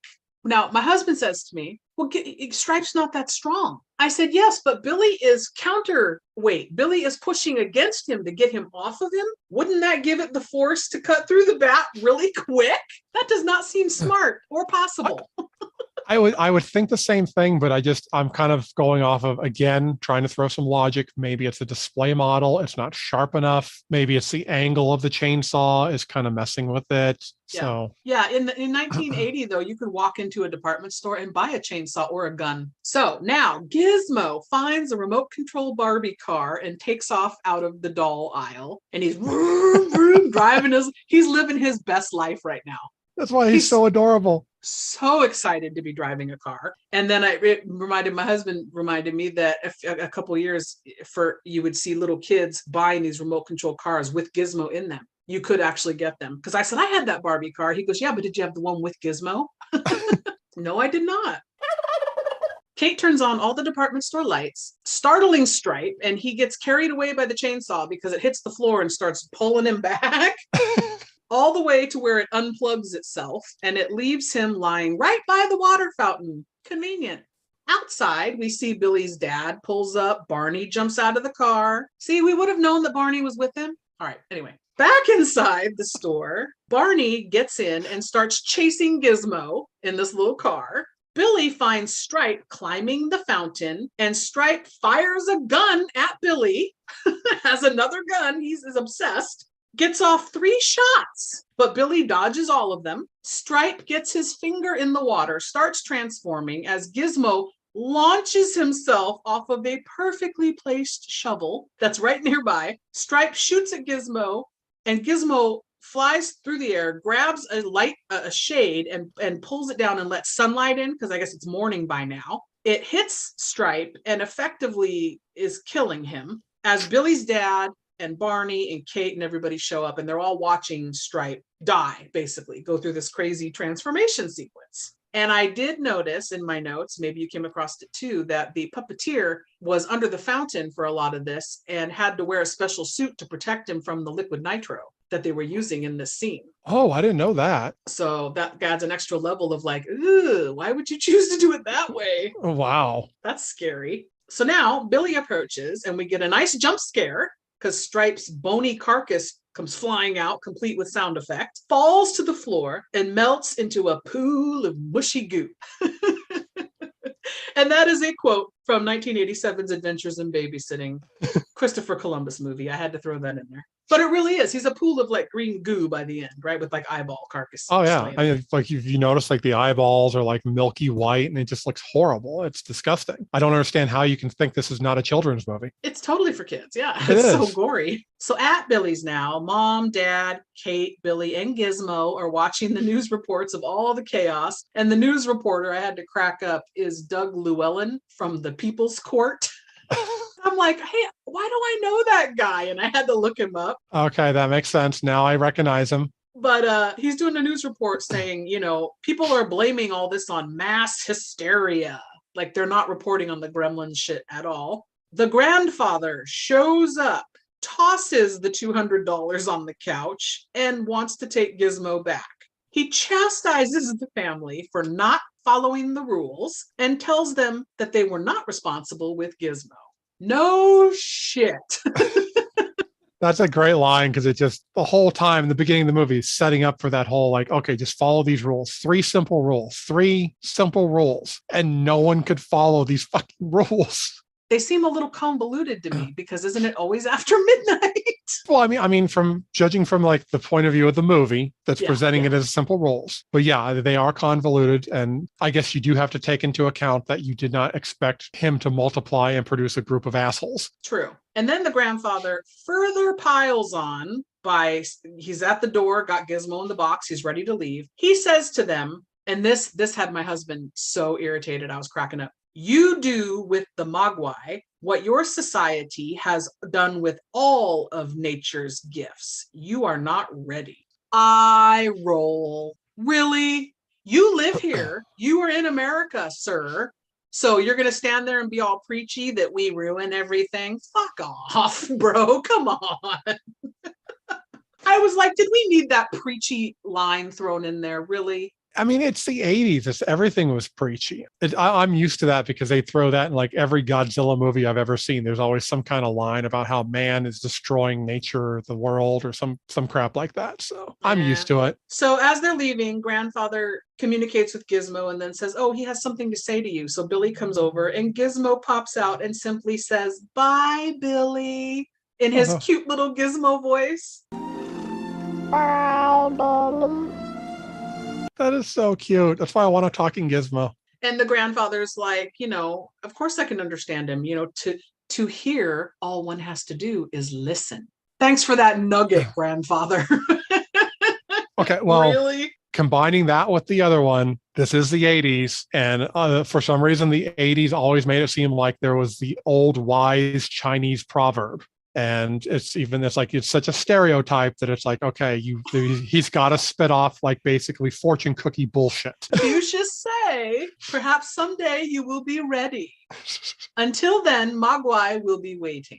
That's what he says. And then he leaves. But I do like that right before he goes, Rand apologizes to the grandfather and gives him a gift of a smokeless ashtray. You idiot. And the grandfather is so like, he's so kind. And it's like, he seems like such a jerk in the beginning. And then like at the end, you're like, oh, he's so sweet. Ask him to secretly teach you some kung fu. So outside, they all stand out on the porch now and watch grandfather leave. And Rand starts narrating again over the scene here. And he says, well, that's the story. And he basically says, if your mechanical equipment starts going on the fritz, before you call a repairman, you better check for gremlins in your house. Your dryer's not working? Might be a gremlin. Then we get a long shot of a snowy street, and it's, I can't remember the painting that they used for this. I wanted to give credit to it. Okay, I was going to ask because I always assumed that looked like a painting to me because it's so fucking beautiful. And as they're walking away, the credits start to roll, and then we slowly fade to black. The end. That is our movie. Well, you forgot one part. Then we get that classic theme music of dun dun dun dun dun dun dun dun dun dun dun dun. Jerry Goldsmith. It almost sounds like Danny Elfman. Like I kind of wonder, was Danny Elfman inspired by him because it's got that theme like uplifting almost. Let's jump to 3 questions. Oh, unless there's anything that we forgot to mention that you wanted to point out. There's actually only mainly 2 things I thought I would bring up that I thought was interesting. I didn't know one was the mother who plays Billy's mom. She was apparently also the mother of Lorraine in Back to the Future when Marty goes back to 1955. Okay. I had no idea about that. I was like, that's really cool. That kind of makes me want to go back and watch Back to the Future again. That's awesome. All right. So I apologize. There's 2 more things I have to add. Sure. One was apparently they originally tried to use monkeys as the Gremlins. What? Yeah, that's fucking crazy. What? Yes, they did a test in I think it was Joe Dante's office and tried to put the monkey, like the mask on the monkey. Monkey went batshit crazy and destroys the office. And so apparently the rumor is like Dante at that point is like, so we're going to go with puppets. So is this the inspiration for that scene in Nope? Oh, I didn't even think about that. And then the last thing, I can't find exactly what I wrote down, but apparently one of the people before Joe Dante that was considered to direct this was Tim Burton. Really? Really? Apparently Spielberg was interested in Burton, but the I don't know if it was Spielberg or the studio. He had not done a full-length feature film yet, so they were kind of like Wasn't his unsure. first film Batman See, in '89? I thought his first feature film was Batman, but I don't That's what I know. thought too. I get confused with his timeline. I don't know what came first. I was gonna say I know he did Frankenweenie, but I don't know that was like a short film or something. So I don't know how that works. But that would have been really interesting if we would have got Tim Burton directing Gremlins. That would have been a whole other vibe, I think. I think it would have went a lot darker. Okay, so he had done 9 short films, including Frankenweenie, and a TV movie called Hansel and Gretel. And his first feature film was Pee-wee's Big Adventure. That's right. I forgot about Pee-wee's Big And Adventure. then Beetlejuice, and then Batman, then Edward. I mean, the man was on a tear. Oh yeah. No, the late 80s to early 90s, that man was like, he could do no wrong. This would have been a great thing for him. It would have definitely been different, bizarre, very different. It would have been a weird, I mean, it's already a weird ass movie, but it would have been like Tim Burton weird ass. So let's jump to 3 questions. Okay. Number 1, have you seen Gremlins 2, The New Batch from 1990, directed by Joe Dante, written by Charles Haas, and creature effects by Rick Baker? And as we mentioned before, most of the cast reprises their roles. What did you think? Have you seen it? I have never seen it. Yes, I have seen it. For the longest time, that was my favorite Gremlins because you had more Gremlins in it. It was weirder. It was funnier. I was going to say there's actually a scene where Gizmo dresses up like Rambo. Oh my God. And it is freaking adorable. I actually had a Rambo Gizmo at one point. That tracks. So the plot I saw is Gizmo's owner is in New York with him and dies, and he gets wet and multiplies and unleashes chaos on New York, and everybody goes to try to stop them. Essentially, yeah. It's like, so the owner dies and he gets Gizmo, and Billy is living with the girl. Kate, thank you. But is living with her and stuff, and he's working at like a news station. So they're like in this big building, and that's essentially where the Gremlins get released. And so like the Gremlins are wreaking havoc in this station. It is so great. It's got some good cameos in it. It's such a good movie. I mean, it's stupid as hell, but it's a good fun movie. So Rotten Tomato critics score, critics 71, audience 57, so a little less than the original that had a 78. However, I have heard from my husband and other people that it leans in hard. It's in on the joke. It knows exactly what it is. It doesn't make any illusions that it's campy, funny, cheesy. It leans in hard. Is that the case? Yeah, it does. It really it goes full on camp. Okay. They don't pull punches. In fact, they even I didn't catch it watching it. I'll have to go back and watch it again. But apparently they do kind of make reference to the stupidity of it always basically being after midnight. So it's like they do kind of pick on themselves a little bit, which is I think the charm. Great. Yeah, it's like that's the charm of the movie. In fact, Joe Dante even prefers Gremlins 2 over the original Gremlins. All right, question 2. Do you know about the upcoming Gremlins Secrets of the Mogwai animated series for HBO Max? And what are your thoughts? It's going to be 10 episodes, and it's going to be a prequel to Gremlins next year, 2023. I had heard rumors that they were going to do something with Gremlins again. I didn't know it was going to be animated, so that's new. How do you feel about that? I'm intrigued because animation, I think, is a good way to go. Being on HBO Max, I'm kind of curious, will it be more child friendly? Will they keep in the same tone of kind of, tongue in cheek, a little bit adult, a little bit child? I love the idea it's a prequel because my personal preference for them to reboot Gremlins is I would love to see a prequel with the World War II thing and the Gremlins and like kind of tell that character's story, because that would be really interesting. So I'm cool with a prequel. I'm a little concerned only because the current person running Warner Brothers right now has been axing projects left and right. So I'm kind of holding out hope that maybe we'll get this, but until I see it, I don't know. So apparently Joe Dante is consulting and slated to direct the first episode. Nice. Hopefully that happens. The voice cast, I didn't write it all down, but Billy, Zach Galligan is doing Billy as a voice. But then the whole list was like a whole bunch of prominent Asian actors, Ming-Na Wen, and just a whole bunch of Asian. So I'm wondering if they're going to set it in China. Maybe? Oh, that would be beautiful. I would maybe get like a backstory on the grandfather. That's what I'm wondering. Yes. So, like you, I actually am intrigued, especially because it's going to be episodes and animated. Maybe I'll be able to appreciate it more. But Oh, it sounds like at some point I'm going to have to watch Gremlins too, I guess. we're going to get you into Gremlins. It's going to happen. So, question 3. What would your 3 rules be if you had a fictional creature and could make your own rules? What would you do? And I'll give you mine. I would feed it once a day at noon. No qualms there, right? No issues. You keep it at home and don't tell everybody about it. You don't post on social media. You don't take it to the science lab. You kind of keep it under wraps, only, need to know basis. Okay. And the third rule would be under no circumstances do you let your father try to sell it for profit.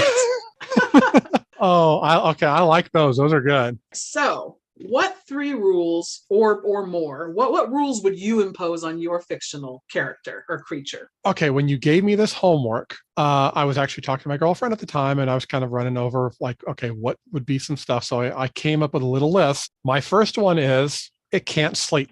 It has to be awake 24 hours a day. So however you can get it to keep it awake, you have to keep that little bastard awake. Why is that a rule? The other one that stood out to me was a la the infamous beta fish. They cannot be around each other because they will kill each other. So if you have one, you can't have another because they're going to fight to the death. I picture the fight to the death being somewhat like out of Star Trek with the dramatic music and the fighting with the sticks and everything. Oh my God. So it would at least be entertaining when they died.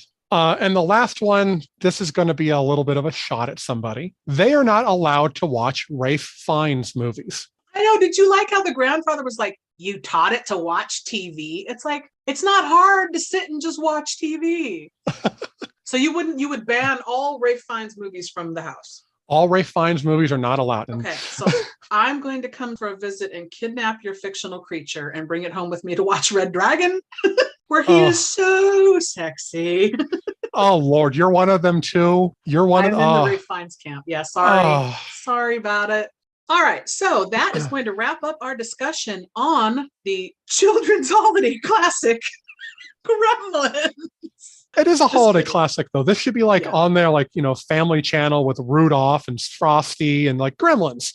No, it needs to be in the rotation with Black Christmas, the original, and Silent Night, Deadly Night. All right. So if you are interested, listeners, in watching Gremlins on a rewatch or for the first time, it is currently pay streaming on HBO Max, or if you have a subscription, and Amazon Prime. So I want to thank you for joining me today, Mr. Co-host. Hopefully this was fun for you, even though I did have a little negativity about the movie. That's okay. I'm used to people hating on my movies, so.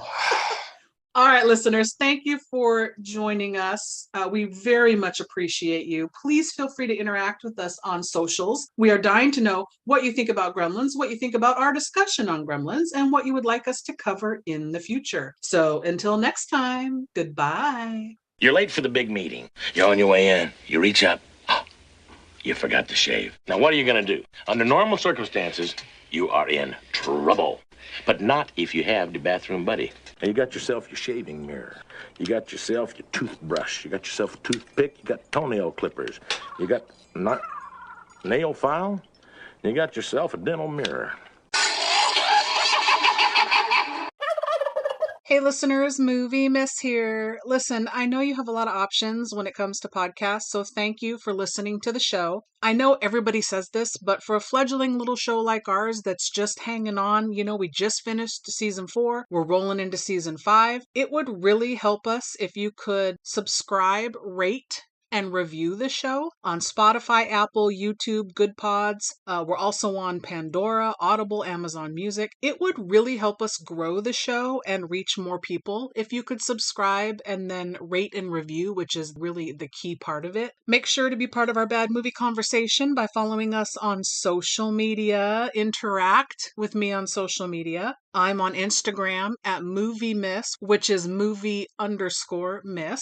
The show is on Instagram at Let's Talk Turkeys. Also on Blue Sky at Let's Talk Turkeys and Facebook. We're on X. I'm honestly not sure how much longer I'm going to have the show on there, but currently the handle is at Gobble Podcast. Get it? Gobble, because like a turkey.